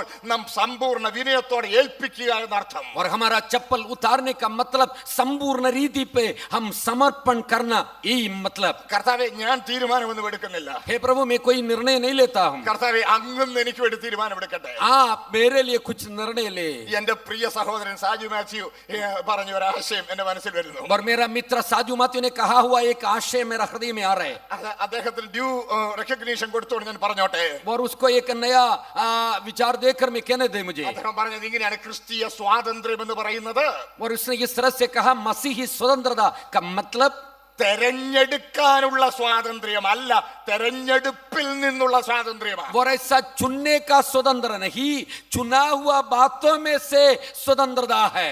തെരഞ്ഞെടുക്കാനുള്ള സ്വാതന്ത്ര്യം എന്നാണ് നമ്മൾ സ്വാതന്ത്ര്യത്തെ കുറിച്ച് കാണുന്നത്. और हम इस तरह से स्वतंत्रता हम समझता है चुनने का स्वतंत्रता, തെരഞ്ഞെടുക്കാൻ പോലും ആവശ്യമില്ലാത്ത സ്വാതന്ത്ര്യം. और ऐसा चुनने के लिए भी कोई स्वतंत्रता नहीं है, ऐसा स्वतंत्रता അവിടെയാ ക്രിസ്തു നമ്മുടെ ജ്ഞാനമായി വെളിപ്പെടുന്നത്. वो वही है, परमेश्वर हमारा ज्ञान बनकर आ रहे हैं। ഞാൻ ബലഹീനൻ, मैं प्रभु, मैं एक बलहीन हूँ, ഞാൻ ഒന്നുമില്ലാത്തവൻ, प्रभु मैं कुछ भी नहीं हूँ, എനിക്ക് ചെരുപ്പില്ല, मुझे चप्पल नहीं, എനിക്ക് അവകാശമില്ല, मुझे कोई मिरास नहीं, ഞാൻ उണ്ടെന്ന് വിചാരിച്ചതൊക്കെ ഇതാ ഇവിടെ അടിയറ വെക്കുന്നു. जो कुछ मेरे पास है करके मैं सोचा सब कुछ आपकी अधीन में रखता हूँ, ഞാൻ തിരുമുമ്പിൽ ഏൽപ്പിച്ചു തരുന്നു. मैं आपके सामने रख लेता हूँ। തെരഞ്ഞെടുക്കാൻ പോലും ഞാൻ സ്വാതന്ത്ര്യം കാണിക്കുന്നില്ല. वो मैं चुनने के लिए भी स्वतंत्रता मैं नहीं लेता हूँ, आप ले। എന്റെ ആഗ്രഹങ്ങളൊക്കെ തിരുമേനിയോട് പറയുമ്പോഴും मेरा सारे जो चाह मैं आपसे कहते हैं तो भी ഒടുവിൽ അടിയാൻ പറയുന്നത് എന്റെ ഇഷ്ടമല്ലേ, അങ്ങയുടെ തിരു ഇഷ്ടമായിക്കോട്ടെ. मैं आखिर में यूं कहता हूं, प्रभु फिर भी मेरा इच्छा नहीं, आपकी इच्छा होने दे। Hallelujah, hallelujah, hallelujah. हालेलुया। ചെരുപ്പം ഊരിക്കൊടുത്തു. चप्पल निकाल के दे പ്രിയ दिया। ദൈവമക്കളെ, യഹോവയുടെ സൈന്യത്തിന്റെ അധിപനായി എഴുന്നള്ളി വന്നവൻ ആ സമയം മുതൽ അവനെ നയിക്കുകയാണ്. परमेश्वर के सरदार बनकर जो आया है उसी व्यक्ति यहोशुआ को आगे बढ़ा रहा है। അത് കഴിയുമ്പോൾ പട്ടണം ചുറ്റുക, और നമുക്കറിയാമല്ലോ. उसके बाद हम जानते हैं पूरा शहर को घूम रहा है। പട്ടണം ചുറ്റുമ്പോൾ ഒന്നാമത്തെ ദിവസം ഒരു പ്രാവശ്യം നമുക്ക് അതിന്റെ സംഭവങ്ങളൊക്കെ നമുക്കറിയാം. और हम जानते हैं पहले दिन में एक बार घूमना। പക്ഷെ അവർ തെരഞ്ഞെടുത്ത ഉപകരണത്തെ കുറിച്ചും കൂടി ഒരു വാക്കൊന്ന് പറഞ്ഞോട്ടെ. और उन्होंने चुना हुआ उनका हथियार के बारे में भी एक बात मुझे कहने പ്രിയ दे। ദൈവമക്കളെ, ആട്ടുകൊമ്പിൻ കാഹളം അവർ പിടിച്ചത്. और बकरे की सिंग से बना हुआ तुरही उन्होंने चुना। നമുക്ക് സംഖ്യാപുസ്തകം 10-ാം അധ്യായത്തിലൊക്കെ കാണാൻ കഴിയും. और गिनती के पुस्तक उसका 10 आयत में हम अध्याय में देख सकता है। വെള്ളി കൊണ്ട് അടിപ്പുപണിയായി ഉണ്ടാക്കുന്ന വലിയ കാഹളങ്ങൾ, चांदी से बने हुए बड़े तुरही को उन्होंने इस तरह से मड़वा कर बनाना। വലിയ കാഹളങ്ങളുണ്ട്, बड़े बड़े तुरहिया है അത് വലിയ ശബ്ദം മുഴക്കുന്നതാണ്. और बहुत गंभीर ध्वनि उससे निकलता है। എന്നാൽ ആട്ടുകൊമ്പും കൊണ്ടുള്ള കാഹളമായത്, लेकिन बकरे के सिंग से बनाया हुआ तुरही, ഈ ചെറിയ കാഹളം പിടിച്ചുകൊണ്ടാണ് ഇവർ പോകുന്നത്. छोटा सा तुरही लेकर वो निकल रहा ഈ है। 7 ചെറിയ ആട്ടുകൊമ്പിന്റെ കാഹളം, और एक छोटा सा मामूली बकरे की सिंग से बने हुए तुरहिया। ശ്രദ്ധിക്കണേ സഹോദരങ്ങളെ, ध्यान दीजिए, മനസ്സിലാക്കാൻ വേണ്ടി പറയാം. പോത്തിന്റെ കൊമ്പാണെങ്കിൽ പിന്നെയും ഒരു വലിപ്പം ഉണ്ട്. हम समझ सकता है बड़े सांड का और सिंग से बनाया हुआ तुरही होता तो थोड़ा अच्छा है। ഒരാട്ടിന്റെ കൊമ്പിന്റെ കാഹളം എത്രയുണ്ട്? और एक बकरे का सिंग से बनाया हुआ तुरही कितना होगा? ഈ ചെറിയ കാഹളം ഇത് 7 എണ്ണം പിടിച്ചോണ്ട് ये छोटा सा मामूली तुरहिया साथ लेकर അവരിങ്ങനെ പട്ടണം ചുറ്റുകയാ. और ये लेकर के उस शहर को घूम रहा है। പ്രിയ ദൈവമക്കളെ, എന്റെ കഴിവ് കൊണ്ടല്ല, और प्यारे मित्रों, हमारी सामर्थ्य नहीं, തിരുമേനി നിന്റെ കൃപ കൊണ്ടാണ്. हे राजा तेरा अनुग्रह के कारण। യോശുവായെ, നീ എന്താ ഇത്ര മണ്ടത്തരം കാണിക്കുന്നത്? हे योशुआ, तू इतना मूर्खता की बात क्यों करते हैं? ഇത് മണ്ടത്തരമല്ല, ये कोई मूर्खता का काम ഞാൻ नहीं। ദൈവത്തെ അനുസരിക്കുക. मैं परमेश्वर की आज्ञा मान रहा हूँ। ഇത് ദൈവത്തിന് നിയോഗമാണ്, ये परमेश्वर का नियोग ഇത് है, ദൈവത്തിന് കൽപ്പനയാണ്. ये परमेश्वर की आज्ञा है। വിജയിക്കുമെന്ന് തോന്നുന്നത് ഉപയോഗിക്കാൻ എനിക്ക് അനുവാദമില്ല. और जय पाएगा करके जो सोचने वाला बात तो इस्तेमाल करने के लिए मुझे मना है। പരിപാടികൾ വിജയമാക്കുവാൻ, और हमारा कार्यक्रम को विजय बनाने के लिए സ്റ്റാർ വാലിയുള്ളവരെ വൻ തുക കൊടുത്ത് വിളിച്ചോണ്ട് വരുന്ന രീതിക്ക് മാറ്റം വരണം. और ऐसा बड़े बड़े स्टार के समान लोगों को बड़ा पैसा चुकाकर बुलाकर आने वाला बात को खत्म करना। വിജയം വേറെ, അനുഗ്രഹം വേറെ. और विजय अलग और अनुग्रह अलग। വിജയം വേറെ, അനുഗ്രഹം വേറെ. विजय अलग और अनुग्रह अलग। പ്രിയമുള്ളവരെ, നമ്മുടെ ബുദ്ധി ഉപയോഗിച്ച് പരിപാടി വിജയിപ്പിക്കാനല്ല, ദൈവത്തിന് അനുഗ്രഹം പ്രാപിക്കാനുള്ള ഉപാധി അനുസരിക്കുക എന്നുള്ളതാണ്. तो हमारा बुद्धि से हालेलुया हम षड्यंत्र बनाकर रणनीति बनाकर पाना यह परमेश्वर की योजना नहीं, परंतु परमेश्वर की इच्छा के अनुसार रहे वो अनुग्रह हम पाए। പ്രാചീന കാലത്ത് പട്ടണങ്ങളുടെ മതിലുകൾ പണിതിരുന്നത്, पुराने जमाने में बड़े बड़े शहरों को दीवार जो बनाया है, ഭൂകമ്പം ഉണ്ടായാലും പുറത്തോട്ട് വീഴാവും. और अगर धरती कम हो जाए तो भी उसकी शहर पनाह बाहर ही गिर पड़े। അതുകൊണ്ട് പുറത്തോട്ട് ഒരു ആംഗിൾ ഇട്ടേ ഇത് പണിയുള്ളൂ. और एक बाहर की तौर पर एक थोड़ा सा मोड़ रखकर ही वो लोग बनाते थे। ആഗ്രയിലെ താജ്മഹൽ കാണുമ്പോൾ അതിന്റെ 4 മൂലയ്ക്ക് നിൽക്കുന്ന ഗോപുരങ്ങൾ കാണാം. और आगरा में ताजमहल हम जाकर देखे, चारों बाजू खड़ा रहने वाला बुरजों को, गुम्मटों को हम देख सकता है। ഗൈഡ് നമ്മളോട് പറഞ്ഞു തരും, और वो गाइड हमसे कहेंगे 2 ഡിഗ്രി പുറത്തോട്ട് ചരിഞ്ഞാ നിൽക്കുന്നത്. ये दोनों गुम्मटे 2 डिग्री, ചാറോ चारों गुम्मटे 2 डिग्री थोड़ा बाहर की ओर ऐसा टेढ़ा है। ഭൂകമ്പം ഉണ്ടായാൽ മറിഞ്ഞാൽ പുറത്തോട്ടേ മറിയാവൂ. अगर धरती कंब हो जाए वो गिरे तो बाहर की ओर गिरना, अंदर नहीं गिरना। ഈ ടെക്നോളജി ഉപയോഗിച്ച പഴയ കാലത്ത് പട്ടണം പണിതിരുന്നത്. और इनकी तकनीक की रूप में पुराने जमाने में भी शहर पनाह बनाकर रखे। യെരിഹോവിന്റെ മതിൽ പണിതിരിക്കുന്നത് അങ്ങനെ. यरीहो की शहर पनाही इस रीति से बनाया है। മതിൽ വീണാൽ പുറത്തോട്ടേ വീഴൂ. अगर ये दीवार गिर जाए, इस दीवार बाहर की ओर गिर पड़े। അതുകൊണ്ടാണ് ശമൂവേൽ 2-ാം പുസ്തകം 11-ാം അധ്യായത്തിൽ വീട്ടിൽ വായിക്കണം 20-21 വായിക്കുമ്പോൾ, और इसलिए दूसरा शमूएल उसका शमूएल के पुस्तक उसका 11, 20 और 21 पद में लिखा, അവിടെ നമ്മൾ വായിക്കുന്നുണ്ട് ദാവീദ് പറയാൻ സാധ്യതയുള്ള ഒരു കാര്യം യോവാബ് പറഞ്ഞിരിക്കുന്നത്. और दावीद ने और एक बात कहने के लिए योआब को भेज रहा है। ബുദ്ധിയുള്ളവര് യുദ്ധം ചെയ്യുമ്പോൾ പട്ടണ മതിലിനോട് അടുത്ത് നിന്ന് യുദ്ധം ചെയ്യുകയില്ല. और इस तरह से दावीद ने पूछता है, जो बुद्धिमान है जब लड़ाई करते हैं तो दीवार की पास में खड़े रहकर लड़ाई नहीं करते। യോശുവയെ, നീ എന്തുവായി ചെയ്യുന്നത്? योशुआ तुम क्या कर रहे हैं? മതിൽ വീണ പുറത്തോട്ടേ വീഴൂ. अगर दीवार गिर पाए तो बाहर ही गिर पड़ेगा। മാത്രമല്ല അവർ ആക്രമിച്ചാൽ മതിലിന്റെ മുകളിൽ നിന്ന് ആക്രമിക്കും, നിങ്ങൾ അടുത്തിയല്ലാതെ. और अगर वो लोग आक्रमण करे तो उसकी दीवार की ऊपर से वो लोग ने आक्रमण कर सकता है। യോശുവയ്ക്ക് പറയാനുള്ളത് ഇത് എന്റെ ജ്ഞാനമല്ല, योशुआ कहता है और ये मेरा विचार नहीं, ഇത് എന്റെ ജ്ഞാനമല്ല, ये मेरा सोच नहीं, ഞാനല്ല ഇവിടെ തെരഞ്ഞെടുപ്പ് നടത്തുന്നത്. मैंने यहाँ पर कोई चुना नहीं। ഓ, ദൈവത്തിന്റെ ആലോചന അനുസരിക്കുക. ഞാൻ मैं परमेश्वर की मनसा को मान रहा हूँ। ദൈവത്തിന്റെ ദൈവത്തിന്റെ സൈന്യാധിപൻ എഴുന്നള്ളിയിട്ടുണ്ട്. और परमेश्वर की सरदार हमारा बीच में आ चुका है. ദൈവത്തിന്റെ സൈന്യാധിപൻ എഴുന്നള്ളിയിട്ടുണ്ട്. അവന്റെ ഗൈഡൻസ് ആണ് ഞാൻ അനുസരിക്കുന്നത്. परमेश्वर की सेनाओं का सरदार हमारा बीच में पधारा हुआ है. उनकी आज्ञा में मान रहा हो. ഹല്ലേലൂയ. हालेलुया. ദൈവമക്കളെ, हे प्यारे परमेश्वर के लोगों, നമ്മുടെ ജ്ഞാനം. प्रभु हमारा ज्ञान है. ക്രിസ്തുവാണ് നമ്മുടെ ജ്ഞാനം. मसीह हमारा ज्ञान है. നമ്മുടെ മണ്ടം ബുദ്ധിയിൽ പദ്ധതികളും തന്ത്രങ്ങളും വരെയൊന്ന് നിർത്താം. और हमारी पास निर्बुद्धि की, मूर्खता की रणनीति और षड्यंत्र है. बंद करो. 7-ാം ദിവസം 7 പ്രാവശ്യം ചുറ്റി ആർപ്പിട്ടപ്പോൾ 7वें दिन में 7 बार गुम कर उन्होंने ऐसा ललकारा. പ്രകൃതിയുടെ നിയമത്തെ ലംഘിച്ചുകൊണ്ട് മതിലകത്തോട്ട് മറിഞ്ഞു. प्रकृति की नियम को भंग करते हुए उसकी विरुद्ध में दीवार अंदर की ओर गिर पड़ा. ഓരോരുത്തർ നിൽക്കുന്നിടത്ത് നേരെ കയറിക്കോളാൻ പറഞ്ഞു. और जो लोग खड़े हैं एक एक व्यक्ति अपने आप के आगे की ओर आगे बढ़ो. ഹല്ലേലൂയ. Praise the Lord. നേരെ അങ്ങ് കയറി. और सीधा आगे बढ़ा. പട്ടണം പിടിച്ചു. शहर को कब्जा किया. അതിന്റെ തന്ത്രം ആരാ ഉപദേശിച്ചു കൊടുത്ത? ദൈവമാണ്. और उनका रणनीति किसने उनको सलाह दिया? परमेश्वर स्वयं दिया है. യെരിഹോവിൽ ജയിച്ചവർ ഹായിൽ തോറ്റുപോയി എന്ന് മറക്കരുത്. और ऐसा भूल जाना नहीं, यरीहो में जो जय पाया है लेकिन हाई में हार गया. യോർദാനെ വറ്റിച്ചവൻ ഗിബെയോന്യരോട് പരാജയപ്പെട്ടു പോയി. यरदन को सुखाया हुआ लोग गिदियोनियों से हार गया. ഗിബെയോനിലെ യാബേഷ് നിവാസികൾ തന്ത്രവുമായി വന്നു. याबेश गिदियोन की याबेश निवासियों ने कई रणनीति बना कर आया. അത് തിരിച്ചറിയാൻ യോശുവയ്ക്ക് കഴിഞ്ഞില്ല. यहोशुआ को ये समझ में नहीं आया. യോശുവയ്ക്ക് പറ്റിയ ഒരു പരാജയം കൂടി 9:14 നിങ്ങൾ വായിക്കണം. यहोशुआ को जीवन में पाया हुआ एक पराजय 9:14 में लिखा है. യോശുവയ്ക്കല്ല ആദ്യം പറ്റിയ, ജനത്തിന് ആദ്യം പറ്റിയ. और पहले योशुआ को गलती नहीं हुआ परंतु लोग गलती में पड़ गया. ഗിബെയോന്യർ വന്നപ്പോൾ ജനം അവരുടെ കയ്യിൽ നിന്ന് ഭക്ഷണം വാങ്ങി കഴിച്ചു, യഹോവയോട് ചോദിക്കാതെ. गिबेयोनियों ने जब आया उनकी हाथ में से और रोटी लेकर खा लिया, उसकी पहले परमेश्वर से पूछा नहीं. നേരം പോയാൽ 9:14 നിങ്ങൾ വായിച്ചോ, യഹോവയോട് ചോദിക്കാതെ അവരുമായി ചങ്ങാത്തം കൂടി. और यिर्मयाह 9:14 में लिखा है परमेश्वर से पूछा बिना उन लोगों से मित्रदाई में आ गया. യഹോവയോട് ചോദിക്കാതെ ചങ്ങാത്തം കൂടരുത്. परमेश्वर से पूछा बिना दूसरा से संबंध नहीं रखना. ദൈവം അനുവദിക്കാത്തൊന്നും കഴിക്കരുത്. परमेश्वर ने जो ना कहने वाला कोई चीज नहीं खाना. ദൈവം അനുവദിക്കാത്തൊന്നും കുടിക്കരുത്. परमेश्वर हाँ नहीं जो कहता है कभी नहीं पीना.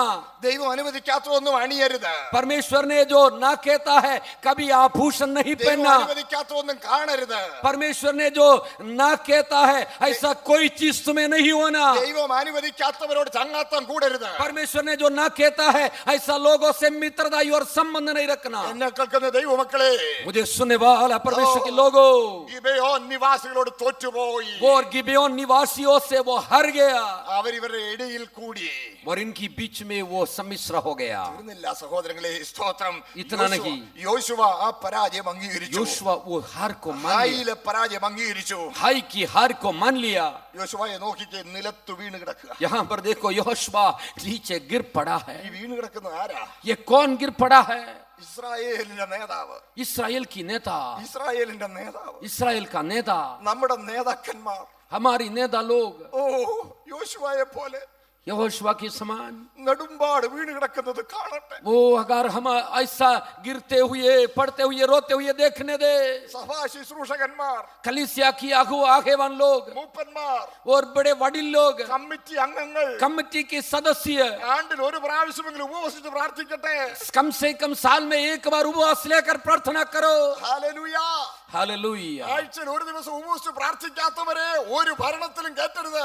और ऐसा हफ्ता में एक दिन उपवास नहीं करता है ऐसा व्यक्ति को कोई मंच पर नहीं चढ़ाना. നെടുമ്പാട് വീണ് കിടന്ന് പ്രാർത്ഥിക്കുന്ന യോശുവയെ കണ്ടോ? और ऐसा परमेश्वर के सामने गिर पड़ते हुए रोने वाला यहोशुआ को देखो.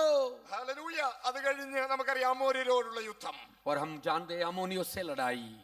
നമുക്കറിയാമല്ലോ 10-ാം അധ്യായത്തിൽ വരുമ്പോൾ സൂര്യനെയും ചന്ദ്രനെയും നിയന്ത്രിക്കുന്ന യോശുവ. और हमको मालूम है सूर्य और चंद्र को उनकी काबू में करने वाला यहोशुआ. യുദ്ധം ജയിച്ചു.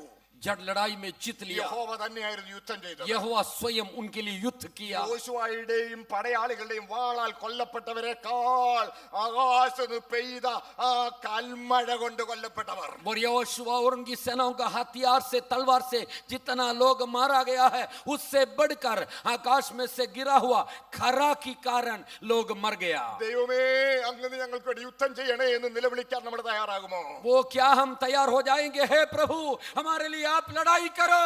നമ്മൾ നിയമയുദ്ധങ്ങളിൽ നിന്ന് പിന്മാറണം. और हमारा नियम की युद्धों से हम पीछे हट जाए। നമ്മുടെ ജഡിക യുദ്ധങ്ങളിൽ പിന്മാറണം. हमारा शारीरिक युद्धों से पीछे हट जाए। നമ്മുടെ പണക്കൊഴുപ്പിന് ശക്തിപ്രകടനങ്ങൾ പിന്മാറണം. और हमारी शौहरत और दौलत की बड़े दिखावा से हम पीछे हट जाए।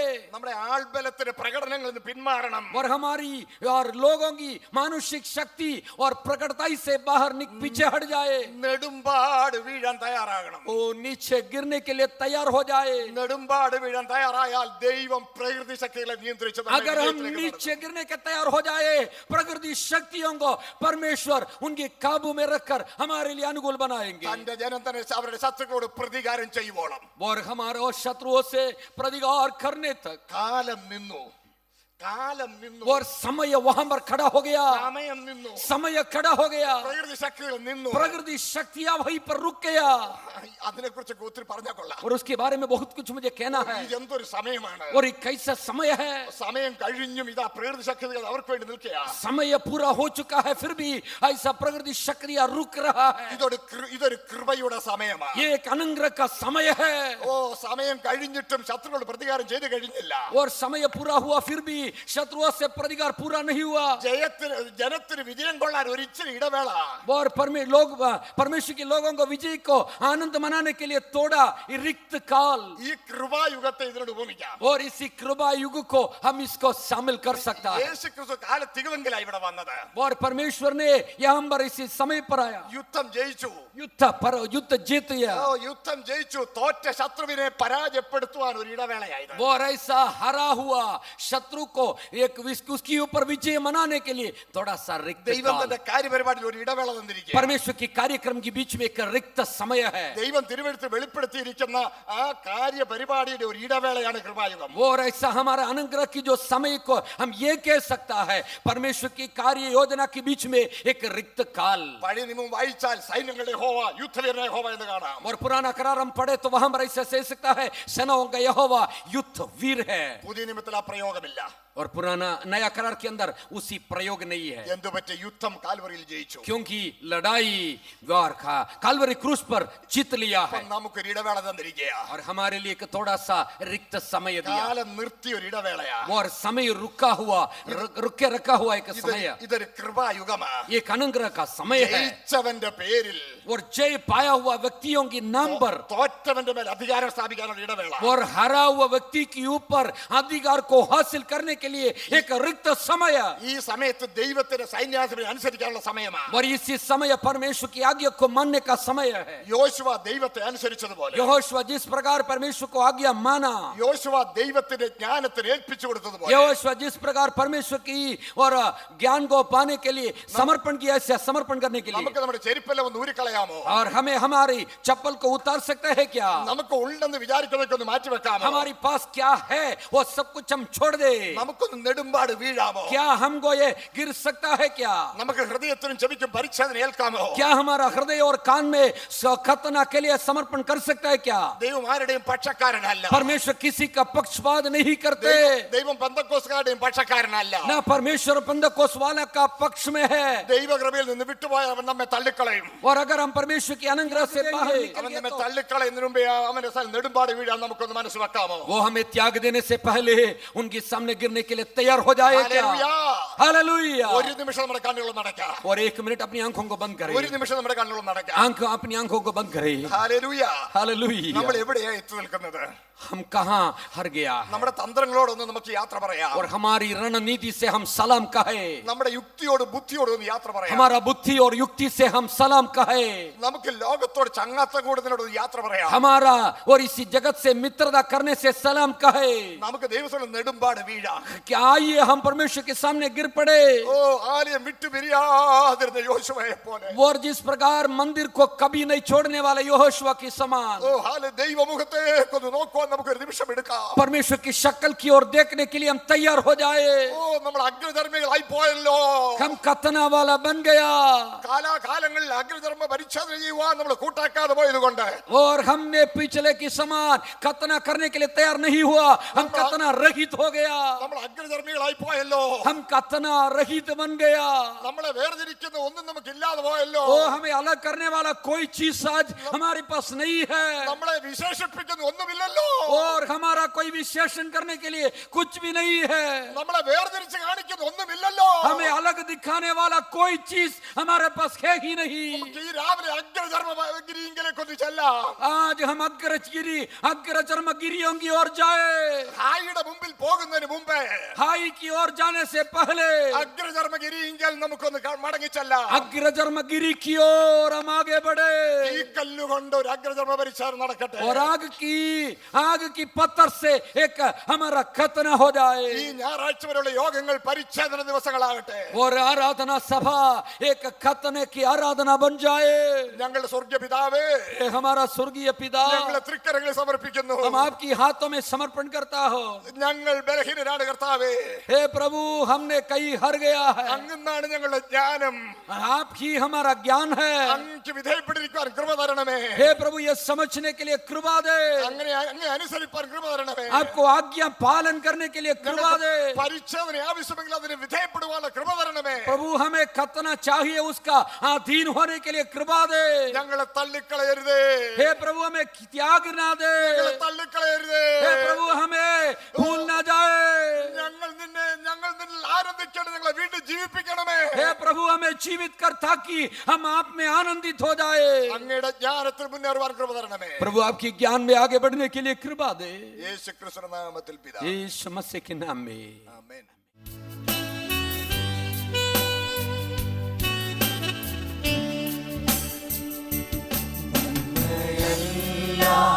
ൊന്നും ചെയ്തിടാത്തവൻ, തിന്മയാകെ മായ്ക്കുന്നവൻ, നന്മയല്ലാതൊന്നും ചെയ്തിടാത്തവൻ, തിന്മയാകെ മായ്ക്കുന്നവൻ, പാപമെല്ലാം ക്ഷമിക്കുന്നവൻ, പുതുജീവനെന്നിൽ പകരുന്നവൻ, പാപമെല്ലാം ക്ഷമിക്കുന്നവൻ, പുതുജീവനെന്നിൽ പകരുന്നവൻ. എല്ലാവരും ചേർന്ന് പാടിയാട്ടെ. യേശു യേശു യേശു അവനാരിലും വലിയവൻ, യേശു യേശു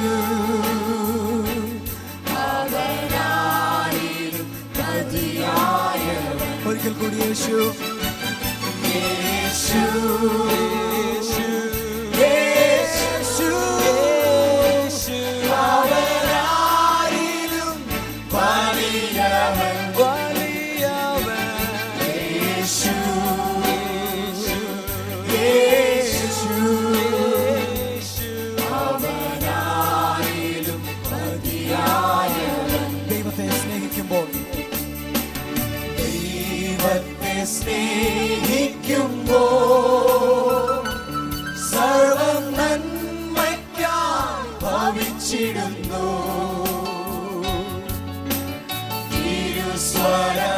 തിരുസ്വരമനുസരിച്ച നമുക്കൊരു കീടും അവനകിലും.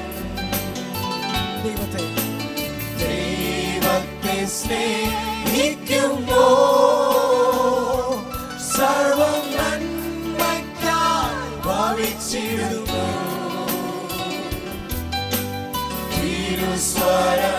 സ്വരമനുസരിച്ച നമുക്കൊരുക്കിടും അവനധികം